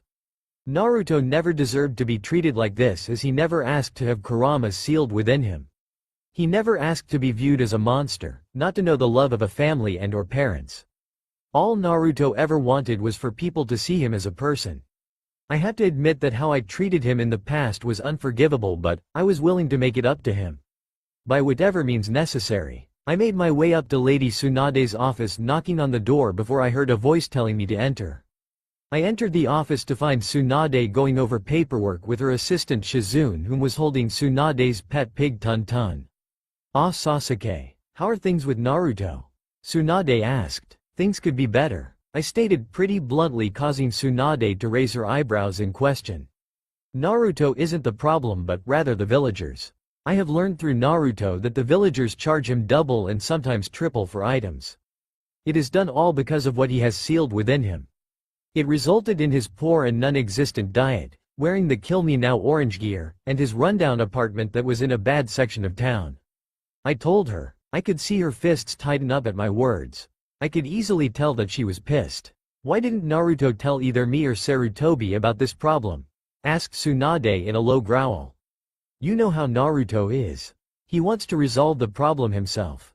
He doesn't want to be treated special but more like an actual human being. He thought that if he showed the villagers that he wasn't a monster and that he wasn't a threat, they would treat him better." Tsunade's hands tightened even more as I could see her knuckles turn white as blood dripped from her palm. She was biting into her lip to prevent her from yelling. "I want to thank you, Sasuke, for bringing this to my attention. I have been meaning to talk to you about your clan," stated Tsunade as she looked at Shizune, nodding her head. Shizune left the room, closing the door. Tsunade got up from her desk and went over to a corner of the room to retrieve a large scroll. On the paper seal sat the Uchiha symbol. "This scroll was written by your older brother that tells you, the very last surviving Uchiha member, the truth about your cursed clan. It tells you what truly happened that night and what he had discovered while within the Akatsuki. I feel that you should have it to learn the truth for yourself." I took the scroll from Tsunade, bowing my head in thanks. Also, Naruto took the three-tailed fox that Kiba had found as his partner and guide. He named it Yoko. I then explained to her what Kurama had told us. "I thought as much. Why didn't you read over the scroll first, Sasuke, to determine what path you wish to go down? If you still choose to be a ninja of the leaf, come back here and we will talk some more," stated Tsunade. I nodded my head, leaving the Hokage Tower to go to my clan's secret temple grounds. It was the same place where Itachi learned about the secret of the Mangekyo Sharingan. I entered the temple grounds, placing the large scroll down before biting down onto my fingertips to place my blood onto the Uchiha symbol that held the seal closed. The seal came undone as I unrolled the scroll to see my brother's handwriting as I began to read what he had wrote. "Sasuke, if you are reading this, then it means that I am dead. You have succeeded in achieving your revenge. As the last remaining Uchiha, it will be up to you to rebuild our clan. But I feel that as your older brother that you deserve to know the truth about our clan's cursed path. The Mangekyo Sharingan will be slowly killing me the more I use it, but I had to gain it in order to be on a very top secret mission for the Leaf.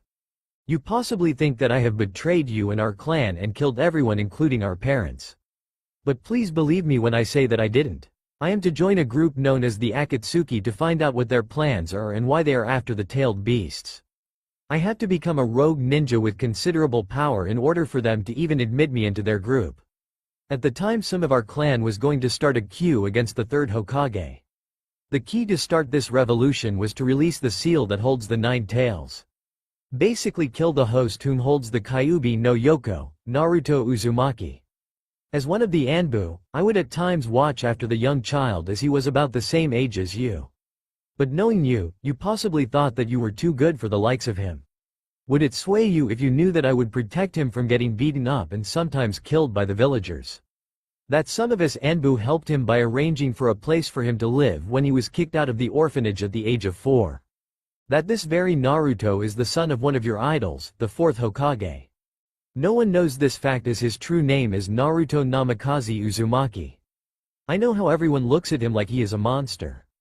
But he was the only one who is more than able to hold the Kyuubi and its immense chakra, considering that his mother was its previous container. I could feel the tears beginning to form. I had no clue about any of this. But now that I think about the image of the 4th, Naruto looked almost exactly like him. Even when I met the man, I could see a lot of similarities between the two. Perhaps I should start from when our clan was first formed. I read on, wondering what secrets I was going to learn. Our clan was one of the descendants to the brother of the Sage of Six Paths. During our path we developed this strong burning desire for power and hatred which gave us the Sharingan. With its power, we can control the Biju, the tailed beasts, and copy every jutsu known except for taijutsu and bloodline traits. Madara was driven mad with his lust for power that even after helping create the Leaf Village and wanting peace with the Senju clan, he was angry that he wasn't chosen to become Hokage. That he went and found the Jinchuriki holder, whom was Hashirama Senju's first wife, and Uzumaki. Like us, the Uzumaki are also the direct descendants to the original Sage of Six Paths. They are about the only ones whom could be suitable hosts for the Biju. When the tailed beasts are ripped out from their host's body, that host dies. Twice the 9 tails had been used as a weapon against our village. I wasn't about to stand by and watch them kill an innocent child whom had no clue about the burden he carried. I alerted the Hokage about my clan's plans. The elders along with Danzo watched for me to kill every Uchiha within our clan. But the Hokage had other ideas. Only allow some of the members to live. Mainly you and our parents. I know what you think you saw that night, but you have to know that I didn't kill them. I may have butted heads with our father, but I could never truly kill him. It was one of the Akatsuki members whom called himself Tobi. But I had learned that this person is actually Obito Uchiha. He killed Naruto's parents by releasing the 9 tails on the village. It was for revenge of not being able to save someone he cared for, as his mind had been manipulated, creating a multiple personality where he thought that he was Madara Uchiha. I remembered the mad crazed man whom tried to destroy everything in order to achieve peace. To create a world anew. But in the end he was only another pawn being used. Both Naruto and I stopped the mad man after he had become the 10 tails Jinchuriki. I went back to my reading feeling a bit angry with myself. I never needed to kill my own brother. I know by now that you are possibly feeling angry and mad with yourself, knowing that my death wasn't worth you killing me. But I had to make you strong enough to carry on the Uchiha name and to give you a jutsu that I had achieved along with the eternal Mangekyo Sharingan. These will help you stop Obito and his plans. The will of fire may not burn within you, but you can still fan the flames that exist within others. The one whom I have seen it the brightest is within Naruto Uzumaki. A kid whom had no clue about his heritage, whom never knew his family, carries a heavy burden that he doesn't know anything about, a young and innocent child whom has great ambitions. I hope that by learning the truth about our clan's dark past, that it may bring you to the path of light. I hope that you will find your way and earn the love and respect from others. I hope that you will find a way to forgive yourself and the Leaf for what you have been through. Protect your friends and teammates Sasuke, especially Naruto. If anyone can achieve true peace and change people, it is him. Deep within this temple is a secret place that can only be found by using the Sharingan. You can place the scroll there, as I had left you our clan's dress robes along with my Anbu mask. I hope that you will find happiness and break our family's curse. Please know that I don't blame you for my death in any way, shape or form. Know that I always loved you. Please take care of yourself, Sasuke. By the end of the scroll I was literally in tears. I had no clue that my brother went through so much. To the very end he was a true ninja of the Leaf. I wiped away my tears, activating the Sharingan after rolling up the scroll. I wanted to find the hidden spot to get the items that Itachi had left for me. I found it easily, placing the scroll within as I pulled out the Uchiha dress robes that was worn for special occasions. Also there was a white Anbu face mask in the form of a dragon. I held the mask close to my heart. I promise you, Itachi, that from now on I am going to use my skills to protect the one that I care about in this village that you risked your life for. I am going to bring honor to the Uchiha name and break this endless cursed cycle of our clan. Please watch over and protect me like you always did while I was growing up. Please take care of father and mother. Give them my love as I miss you all. I thought to myself as I gathered up my stuff heading back to the Hokage Towers before I went to get Naruto. The following day we were to report to Tsunade's office for a mission, seeing how Naruto was well enough to go on a mission. Of course it was going to involve everyone within Team 7. No one besides our 2 captains and Tsunade knew about Naruto's new ability. Sasuke had gone shopping without Naruto as he didn't trust the shopkeepers to kick Naruto out of the store or to charge the Uchiha double for the outfit that was meant for Naruto. I have to admit that the outfit he chose for Naruto was better than the all-orange Kill Me Now outfit that he usually wore.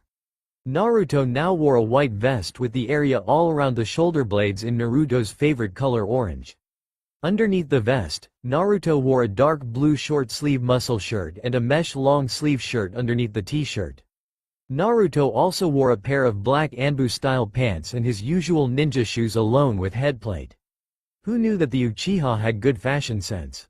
As we walked about town heading towards the Hokage Tower, I could sense that we were being followed by Anbu guards.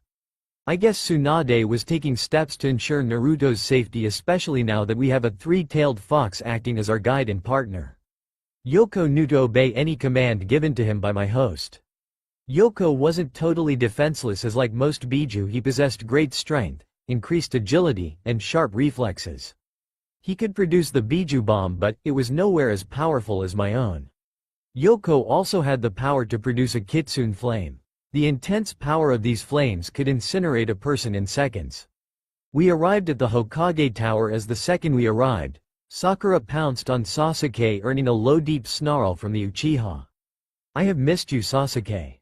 I can't believe that you turned down being a Chunin," stated Sakura. Her voice was so goddamn annoying that it sounded like nails going down the chalkboard. "Get off of me, Sakura," Sasuke hissed. I could feel Naruto's fists tightening up as his nails drew blood. "She still hasn't apologized for what she did to Naruto, causing him to nearly die." "Sakura, that's enough," bellowed Tsunade, causing almost everyone to jump. "Don't you have something to say to Naruto?" asked Tsunade. I could feel Sakura turn to us. Much like the meaning of her name, she smelled like cherry blossoms. I could feel her bow her head down. "I am so sorry, Naruto. What I did to you was totally unforgivable. Can you forgive me?" she asked. I couldn't sense any sincerity in her words, which caused me to growl through Naruto. I didn't like how she still chased after Sasuke, throwing herself on him every chance she got. He clearly didn't have any romantic feelings for the girl. Almost everyone backed away from Naruto when they heard me growl, all except for Sasuke, whom grabbed one of Naruto's hands and began caressing it, trying to get us to calm down. "Don't kid yourself, Sakura. We all know that you don't mean those words. Grow up and be a true and worth ninja of the leaf, and we may forgive you. Until then, you will have to work on regaining our trust." I growled out loudly through Naruto. No one dared to move after my proclamation. "Did I go too far, Kit?" I asked him mentally. "Not at all, Kurama. I couldn't agree with you more," he replied. I sent him a smile before pulling myself back within Naruto's mindscape, returning him back to normal. Naruto's POV. "Naruto?" questioned Tsunade in shock over Kurama's outburst. "I am not sorry for his outburst, but he has a point. I don't understand what was going on within your mind at the time, Sakura. You think as our teammate you would have done everything within your power to help me. Until then, I would be walking among eggshells when you were around me. I may be blind, but I am not as dumb as I appear to be. You will have to work on regaining our trust, Haruno." I growled. I could tell that Sakura was thinking over my and Kurama's words. Tsunade let out a light cough, breaking the tension. "Getting back to business, I have a mission for Team 7. It should be a simple C-rank mission or retrieving information, plus you will be escorting some clients home. They asked for your group personally." I could feel a familiar presence that I knew almost instantly, as I could smell sand mixed with blood. I turned to where I could sense Gaara's presence as the cage of the sand greeted me with a gentle pat on the shoulders. "Hello, Gaara. I would say that it is good to see you, but since I am blind it's kind of stupid thing to say," I stated. "When I heard about what had happened to you, I had to come here to see you for myself. I have heard reports of a ninja going after us Jinchuriki and those with Kekagenkai eyes. I didn't believe the rumors until I heard that you were attacked and lost your eyes. Out of all the people in the world, why did it have to happen to you?" asked Gaara. "Don't know. I guess that I am a glutton for punishment," I replied. "Lord Cage and his siblings need to be escorted back to the Sand Village. There a messenger is going to give you a scroll containing information about the ninja that attacked you," Tsunade stated. Sasuke's POV. The minute that Tsunade said those words, I could feel my free hand tightening into a fist. I could feel my Sharingan throbbing at the thought of the man whom had hurt my Naruto. Even though I still have yet to even admit to Naruto my feelings for him. Hidden Kyosho. The name arose from my lips like a curse. When we learned his name, I had sent messenger birds out asking for any information about this man," stated Tsunade. He used to live on the outskirts of the Suna village as we sent one of our own ninja to gain the knowledge and anything else we could about this man. Stated Konkuro. I want you all to be on your guard as with 2 Jinchuriki and the holder of 2 of the Kekijinkai eyes he is after. This man may strike again. Stated Tsunade with caution in her voice. I knew that it was mostly directed towards Naruto.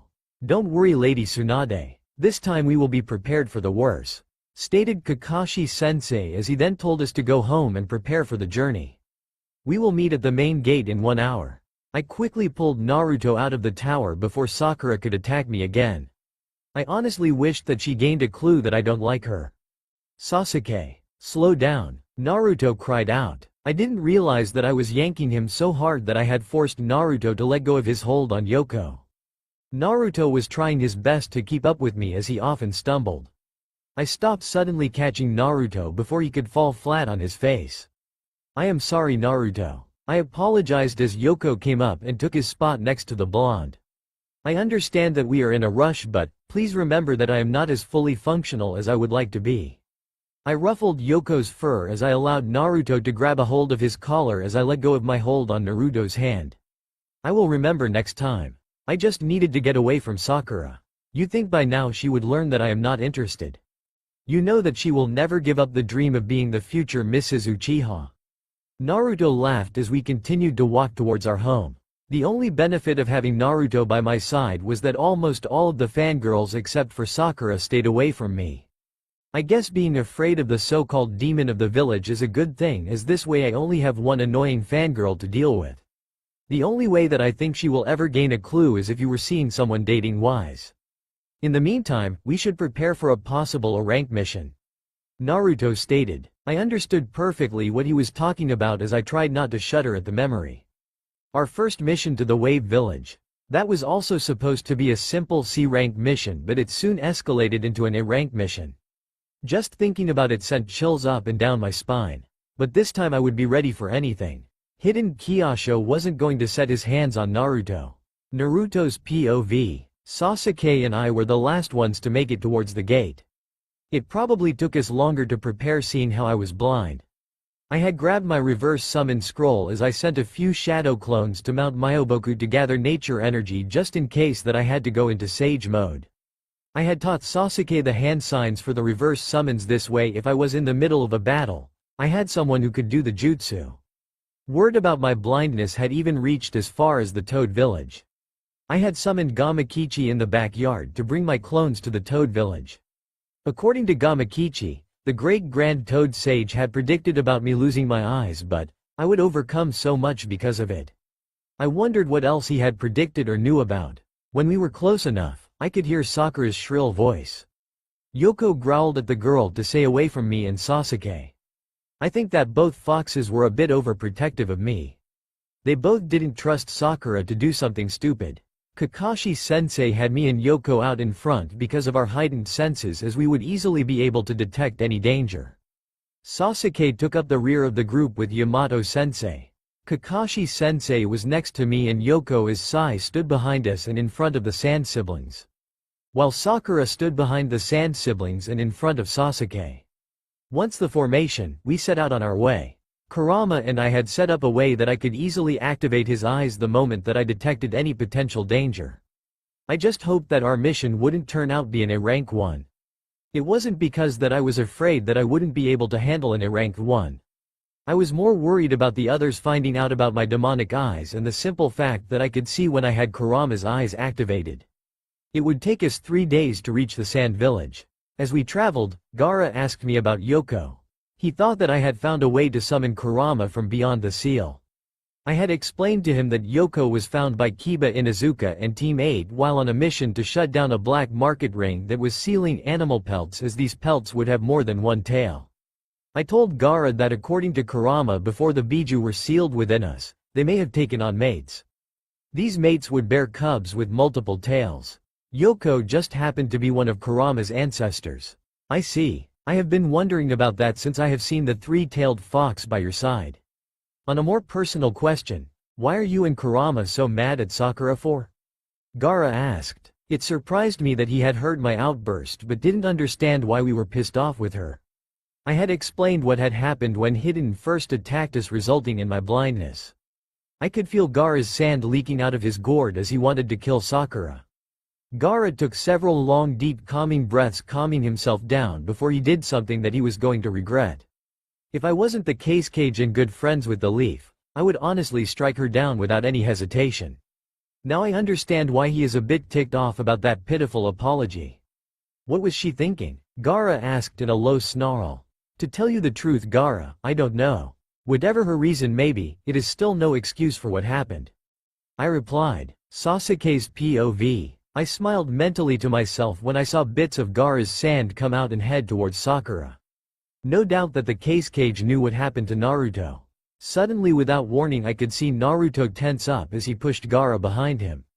Yoko let out a low deep snarl as I could hear one also rise up from Naruto as the blonde went into a defensive stance. I quickly went into a defensive stance as well, activating my Sharingan. I noticed everyone else also went into defensive stance, ready for whatever attack that was about to come. With the way that Naruto and Yoko was reacting, it only led me with one person whom would be so bold to attack a group of ninja. I could feel myself tense up as I wanted to attack Hidden before he could attack us. Such hostility. I am surprised though that the Nine Tails Jinchuriki had survived my black lightning jutsu. I could see red chakra begin to cover Naruto's body, taking on the form of a one-tailed fox. His nails sharpened into claws as a pair of sharp fangs emerged from his lips. I have seen Naruto like this before from time to time when we fought. Kurama was clearly giving Naruto his power. You are a dead man, Hidden Kyosho. Why are you after those with Kekujinkai eyes and the Biju chakra? Naruto asked in a low deep voice as I could hear bits of Kurama's own voice mixed in with Naruto's own. Sorry, I can't tell you. Let alone I can't allow you to find out about me and my clan. Hidden replied. Naruto quickly made the hand sign for his signature multiple shadow clone jutsu as at least 100 copies of him and Yoko puffed into existence. The two charged, leaving the true Naruto and Yoko with the group. I watched carefully through the Sharingan as Naruto and Yoko fought Hidden. I knew that Naruto was analyzing what kind of techniques this man was capable of. Hidden ran his hands through a series of hand signs as he created shadow clones, each one had lightning as black as night wrapped around his hand. It was the same jutsu that he tried to kill Naruto with. I quickly ran my hands through a series of hand signs, calling upon my own lightning jutsu as I rushed in to Naruto's aid when Hidden's real body went for Naruto. My Chidori clashed with Hidden's black lightning, causing sparks to fly as both Hidden's and Naruto's shadow clones vanished in a puff of smoke. So you guys are taking me on more seriously this time. You will still all fail as I will get what I have come for. Hidden stated boldly. Gaara's sand shot out trying to catch Hidden, which he managed to avoid getting caught. There is no way that we are allowing you to lay a single hand on us, snarled Gaara. Kankuro had all of his puppets out protecting Gaara in case Hidden came after the case cage. This caused Hidden to smirk as he seemed confident that we couldn't beat him. Naruto's POV. I truly don't like his smirk. He clearly has something planned. Be careful, Naruto. Kurama told me mentally. I kept all of my senses trained on Hidden. I had to agree with Kurama on one thing. I didn't like the way that he was smiling as if he knew that he had already won. Let's see if you guys can hit what you can't see. Hidden stated as he ran his hands through a series of hand signs. Darkness wave. He called out as a wave of darkness shrouded the area.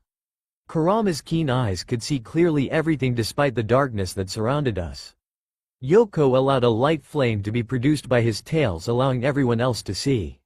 I watched carefully, waiting for Hidden to strike as I could feel Kurama's chakra giving me two tails. I could see Hidden's hands glowing in a light blue light as he stealthily approached both Gaara and Sasuke.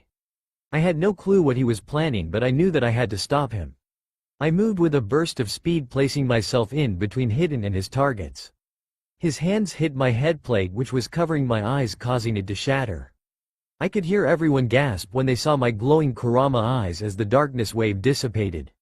Damn, I was so close to having the Uchiha's eyes. Hidden stated as he leapt back away from me.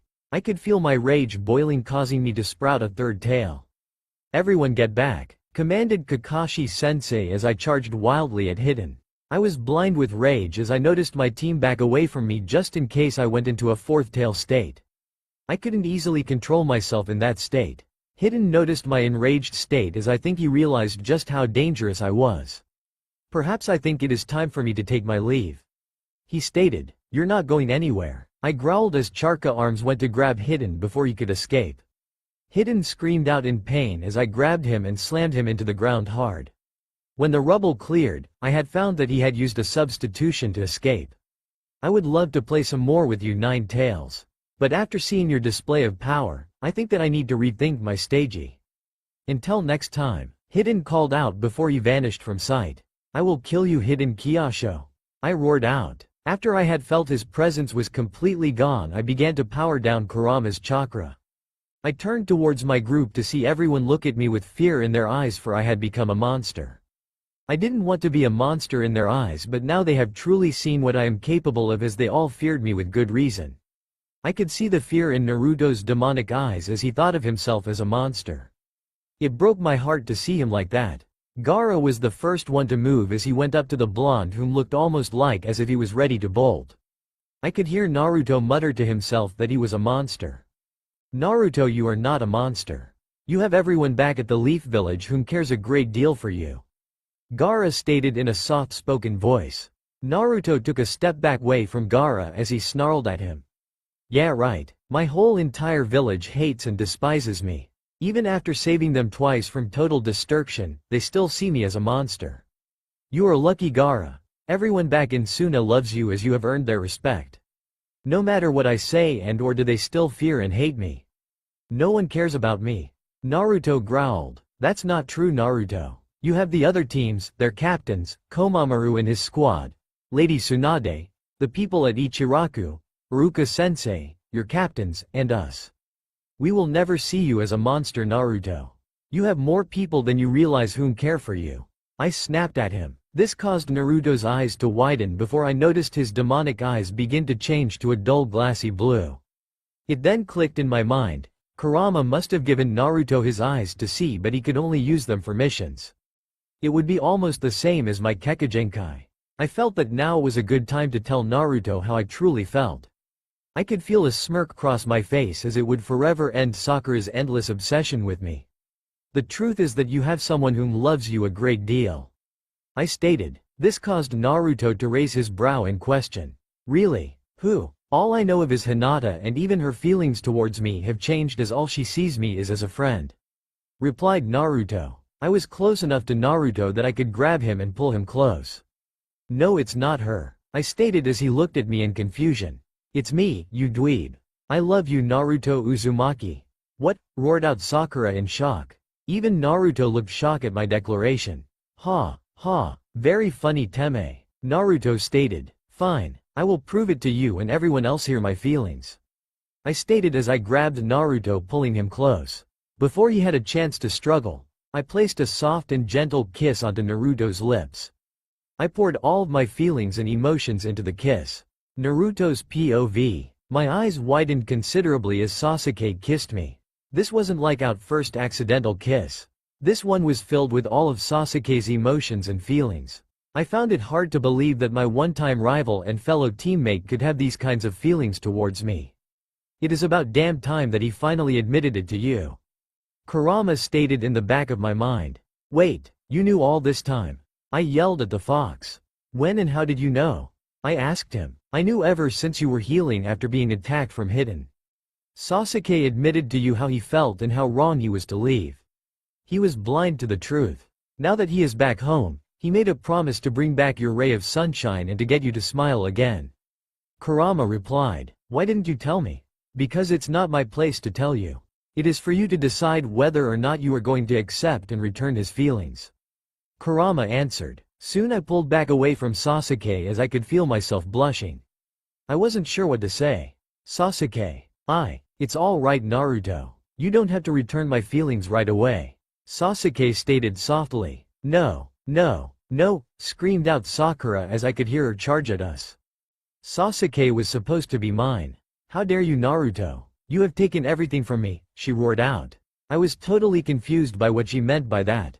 Sasuke moved me behind him as I could feel Gaara's sand, Kankuro's chakra strings, and Yamato's wood-styled trap Sakura to prevent her from attacking me. No, let me go. Let me kill that monster. He deserves to die for everything that he has done to me and everyone else. It's all his fault. He killed my father, made my mother lose her job on the council, and took away Sasuke from me. Sasuke was supposed to love me, not some goddamned monster. She roared out. I tried not to cringe when I heard those words from her lips. I could feel Kurama comfort me from Sakura's harsh words. Soon a loud resounding slap echoed out. Sasuke's POV. I kind of felt like I was on cloud 9 after I shared my intimate kiss with Naruto. Of course Sakura had to ruin the moment. I couldn't take how she badmouthed Naruto. Some of the things that she blamed on him had nothing to do with Naruto. I could see Naruto cringe at Sakura's harsh words that I went up and slapped her hard across the face. Her eyes widened considerably when I did that. I could feel my Sharingan throbbing as she had no clue some of the things that Naruto has been through. I could see Kakashi-sensei walk up to Sakura, whom laid trapped by Gaara's sand, Kankuro's chakra strings, and Yamato-sensei's wood prison as Kakashi-sensei took off her headplate. "That's mine," she screamed out. "Not anymore. Lady Tsunade had given you one more chance to redeem yourself, Sakura. And you spat on it trying to attack and kill a teammate. From this moment on you are no longer a leaf ninja. Your actions will be dealt with when we return to the village. You can't do this to me," she snarled. Kakashi-sensei looked at me nodding his head. I allowed my Sharingan to manifest. "Sasuke, you can't honestly tell me that you love that monster. The only monster I see here is you, Sakura. I was never yours to begin with, as I never told you that I loved you, as you are goddamn annoying. You have no clue to half of the things that Naruto has been through because of him being a Jinchuriki. Perhaps it is about time that you experience it all for yourself." I hissed at her as I placed her in a Tsukuyomi, rendering her unconscious. Of course I had no idea of some of the things that Naruto has been through either, but I had a very vivid imagination with what little I did know. "Do you think we should head back to the Leaf?" asked Temari after everything was over with. "No, we can continue on with the mission. Yamato can bring Sakura back to the Leaf and inform the Hokage about what had happened," Kakashi-sensei stated. "Then we should get going. I don't want to take the chance of that man showing up again," Gaara stated. Kakashi-sensei nodded his head as Gaara retracted his sand along with Kankuro's chakra strings. "I shall join up with you as soon as I can," stated Yamato-sensei as he turned heading back to the Leaf with an unconscious Sakura. The rest of us continued on our way, bringing Gaara back to Suna. Naruto looked deep in thought, as no doubt he was trying to process everything that had happened. Naruto's POV. We continued on with the mission to bring Gaara home despite the fact that we were a teammate short. But then again, I didn't expect for Sakura to try to attack me. Nor did I expect for Sasuke to hold those kind of emotions and feelings for me, of all people. I kind of felt conflicted, as those whom had loved me ended up dying. First were my parents, as I never placed the blame on Kurama for that. Then there was the third Hokage, whom was killed by Orochimaru. My godfather Jiraiya, whom was killed by Pain. And Hinata, whom was also nearly killed by Pain. I was a bit afraid to open up my heart to anyone.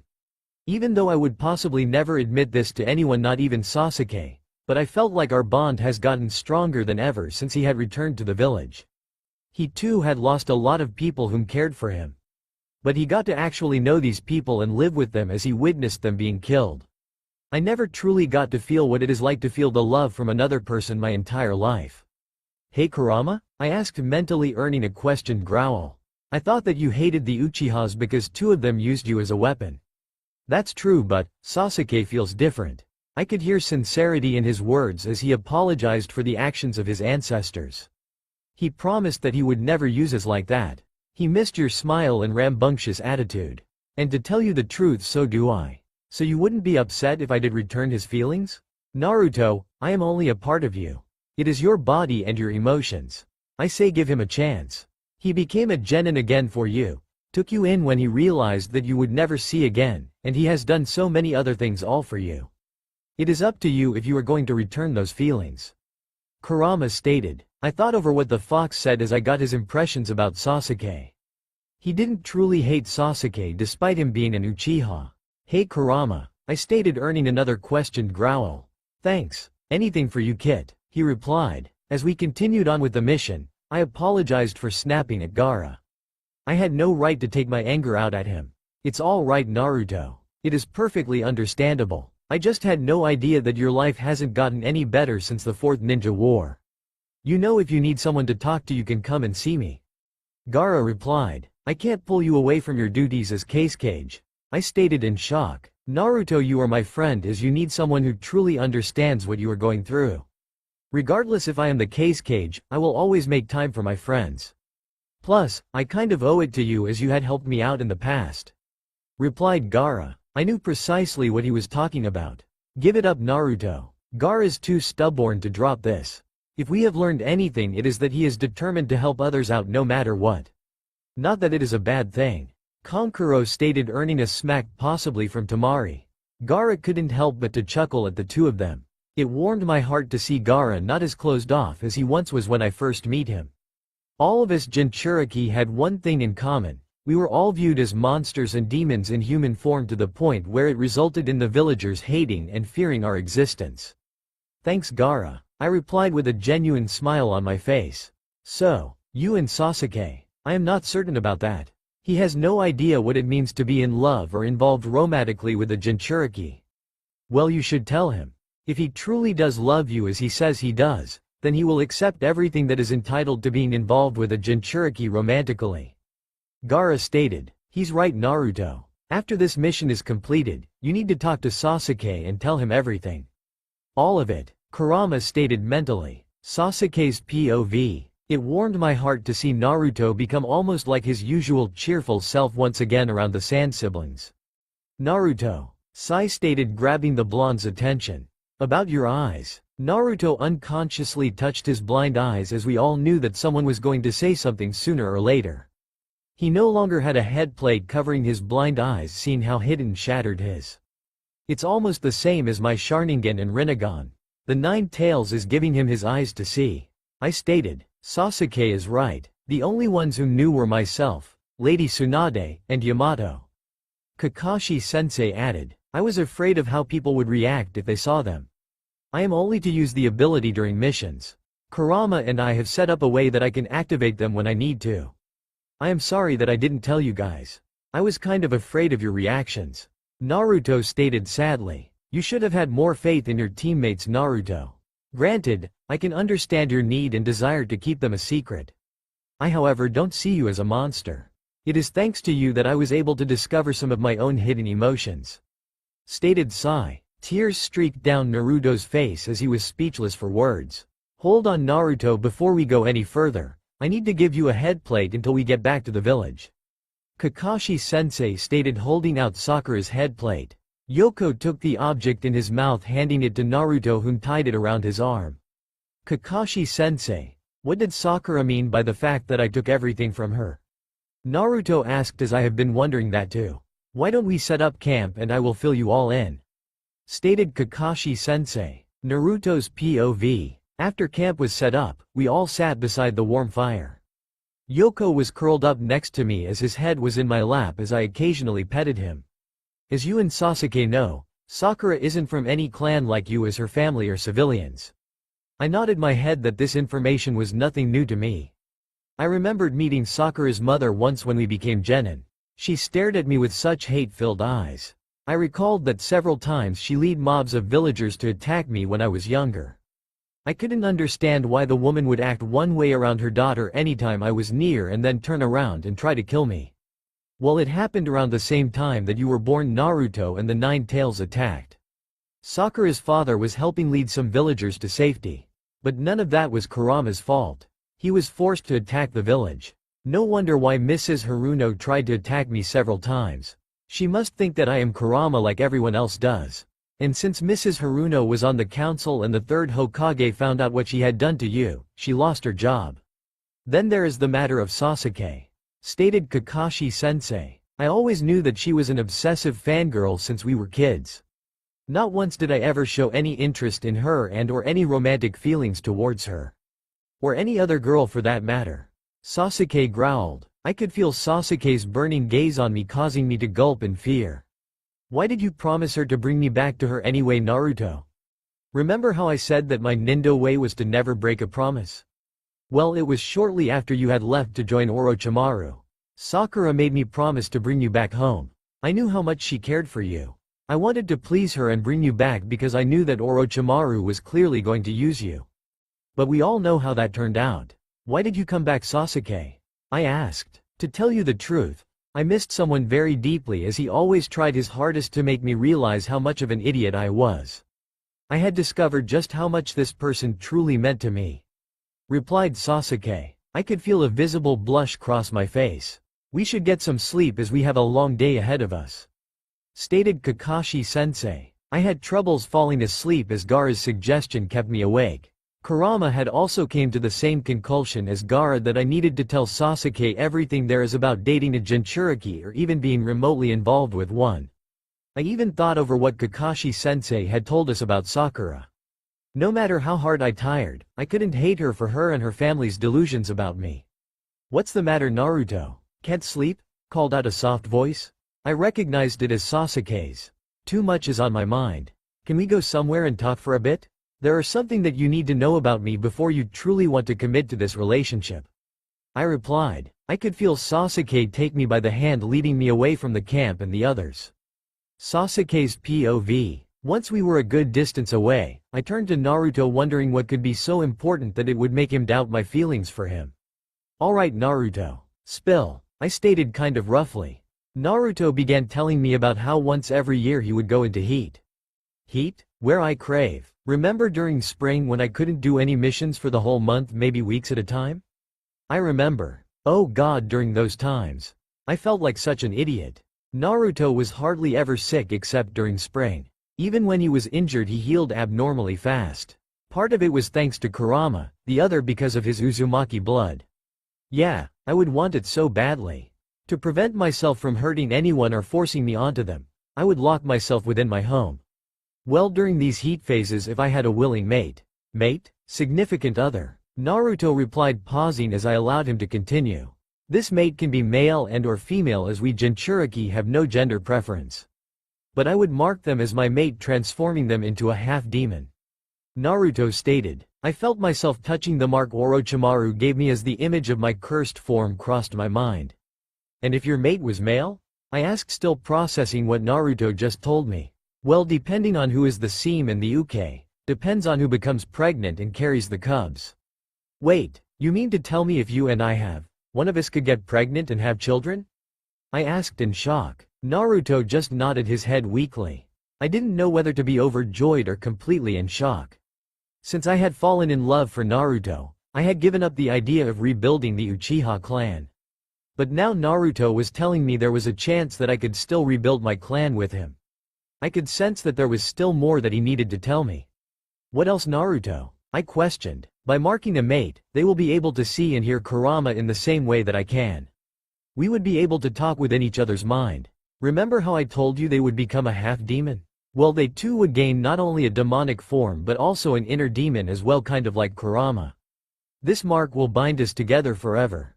The cubs that we produce will also bear these same traits, Naruto stated as he turned, heading back to camp.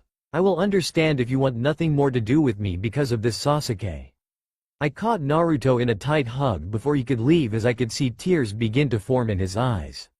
Naruto's POV. Sasuke held me tightly as I tried not to break down. He turned me around to face him, never breaking the hug. None of that bothers me, Naruto. I was already marked once by Orochimaru and transformed into a demon. If you can override his mark, then I am willing to make our relationship work.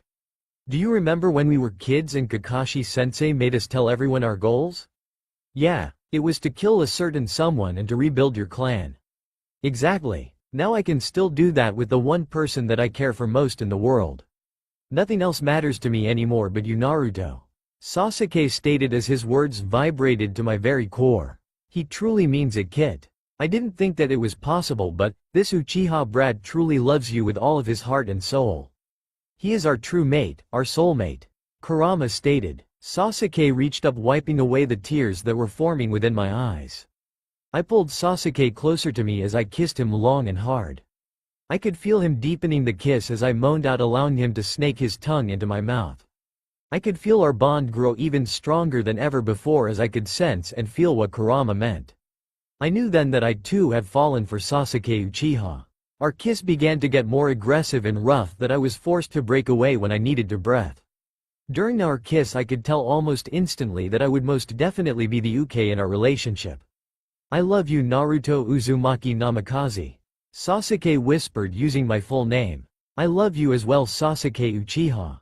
I whispered back meaning every word. We managed to complete both missions easily as Yamato had finally caught up with us as we were leaving Suna.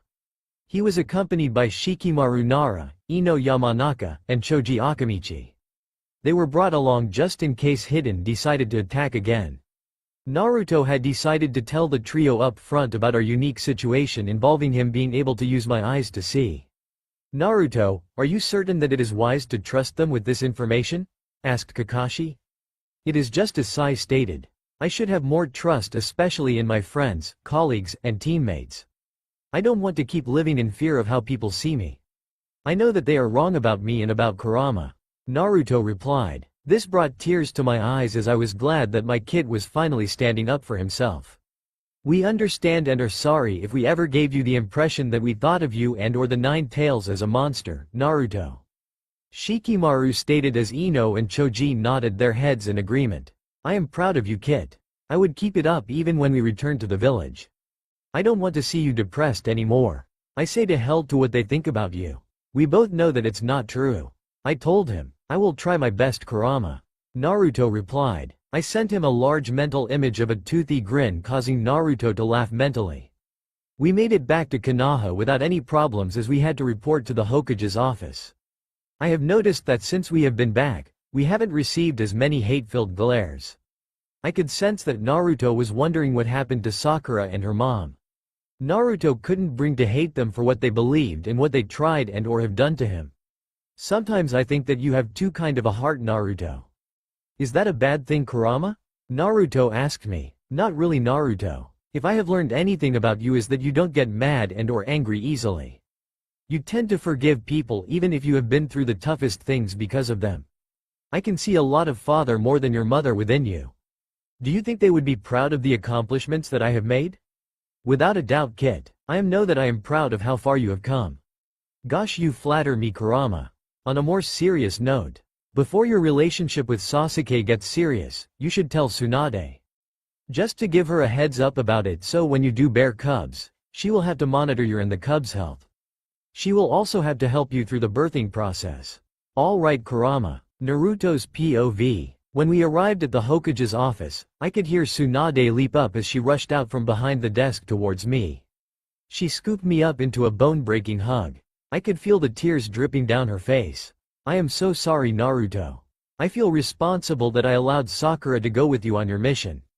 When I found out the reasons why she didn't fully heal you, I was furious. I told her that you were only the container for the fox. The incident with her father had nothing to do with you. The reason why her mother lost her position on the council was because she tried to kill you when you knew nothing about the burden you carried within you. She went not only against the fourth's wishes but also the third's. I know Grandma. I don't blame her for her reactions. It is the way her mother raised her and what they believed. What is going to happen to Sakura and her mother? I asked as Tsunade freed me from her grip. They are being held until we can determine their fate. I am saddened as we are losing a very talented healer and medic. I thought that I had trained her better than that. Tsunade replied. Would it be alright if I spoke to them? I asked. Not without an armed escort. I don't want them to try to attack you again Naruto. You have already been through enough. Replied Tsunade as I could sense her leave as she possibly went to sit down. Tsunade let out a long sigh knowing full well the reasons why I needed to see them. Let me think about this Naruto. I have much to consider given the facts about what happened during your mission. I nodded my head understand what Tsunade said. Here is the scroll from the Sand Village. Kakashi-sensei stated. Yes, thank you. I will have several people try to break the coded message within this scroll. Hopefully it shall give us some insight into Hiden Kaisho's endgame. Until we can come up with some sort of plan on how to deal with him, you are all dismissed.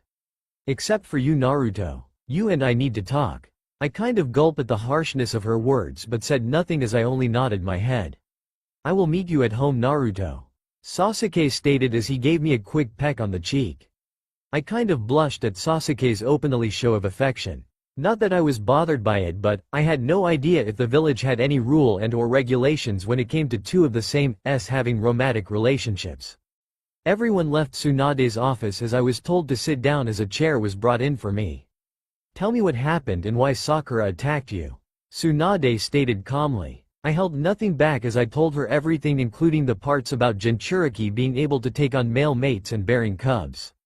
Tsunade was shocked to learn some of these things as she had no idea how truly gifted the Jinchuriki were.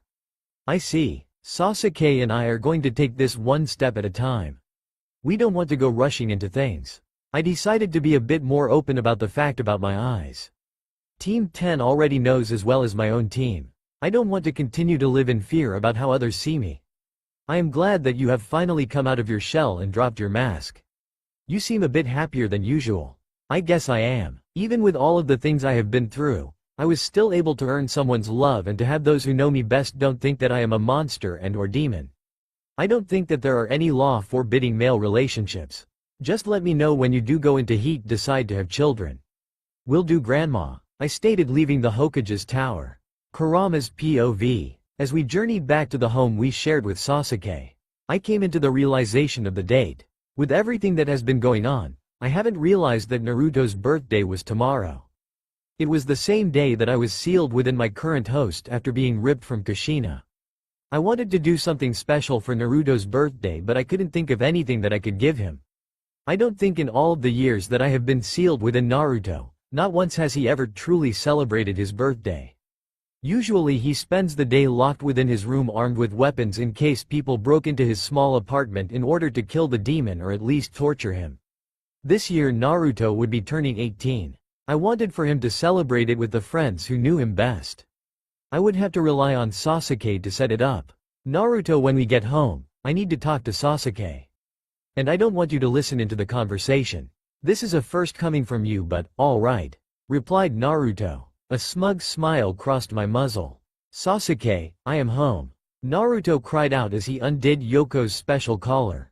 Yoko darted through the house as he let out loud yips when he found Sasuke. He's in the kitchen, I told Naruto mentally. Naruto made his way to the kitchen as the smell of whatever Sasuke was cooking drifted in the air. Welcome home, Naruto. Sasuke greeted him as Naruto sat down at the table. Sasuke, Kurama wants to talk to you. About what? I don't know. He won't tell me. All right, let him speak to me. I could feel Naruto giving me control as I found myself staring at Sasuke face to face, so to speak. Uchiha, I stated bluntly. Kyuubi, what is this about? Sasuke asked a bit coldly. Do you know what tomorrow is? The day you were sealed. He answered. It's also Naruto's birthday. Sasuke's mouth made an O. Now granted, he can't bear any of this right now. He hasn't not once in 18 years ever celebrated his birthday. I would like for that to change. I see. I will go and see Lady Tsunade. We will get all of the teams and the people who don't see Naruto as a monster and or demon. We can hold a surprise party for Naruto. Sasuke stated as his face seemed to lighten up with the possibilities. Yes, but he may become depressed about tomorrow, so to keep him happy and unaware of what is going on, may I suggest that you take Naruto out on a date? That's actually not a bad idea. Thanks for the heads up, Kurama. I promise that tomorrow is going to be a memorable day for Naruto. Sasuke stated with a smile on his face. I hope so, I replied before giving Naruto back control. So what was that all about? Naruto asked Sasuke. Nothing that you should be concerned about. He just wanted to make sure I fully understand the risks. And if I do decide to go through the mating process, to come up with a name for my inner demon. Sasuke replied.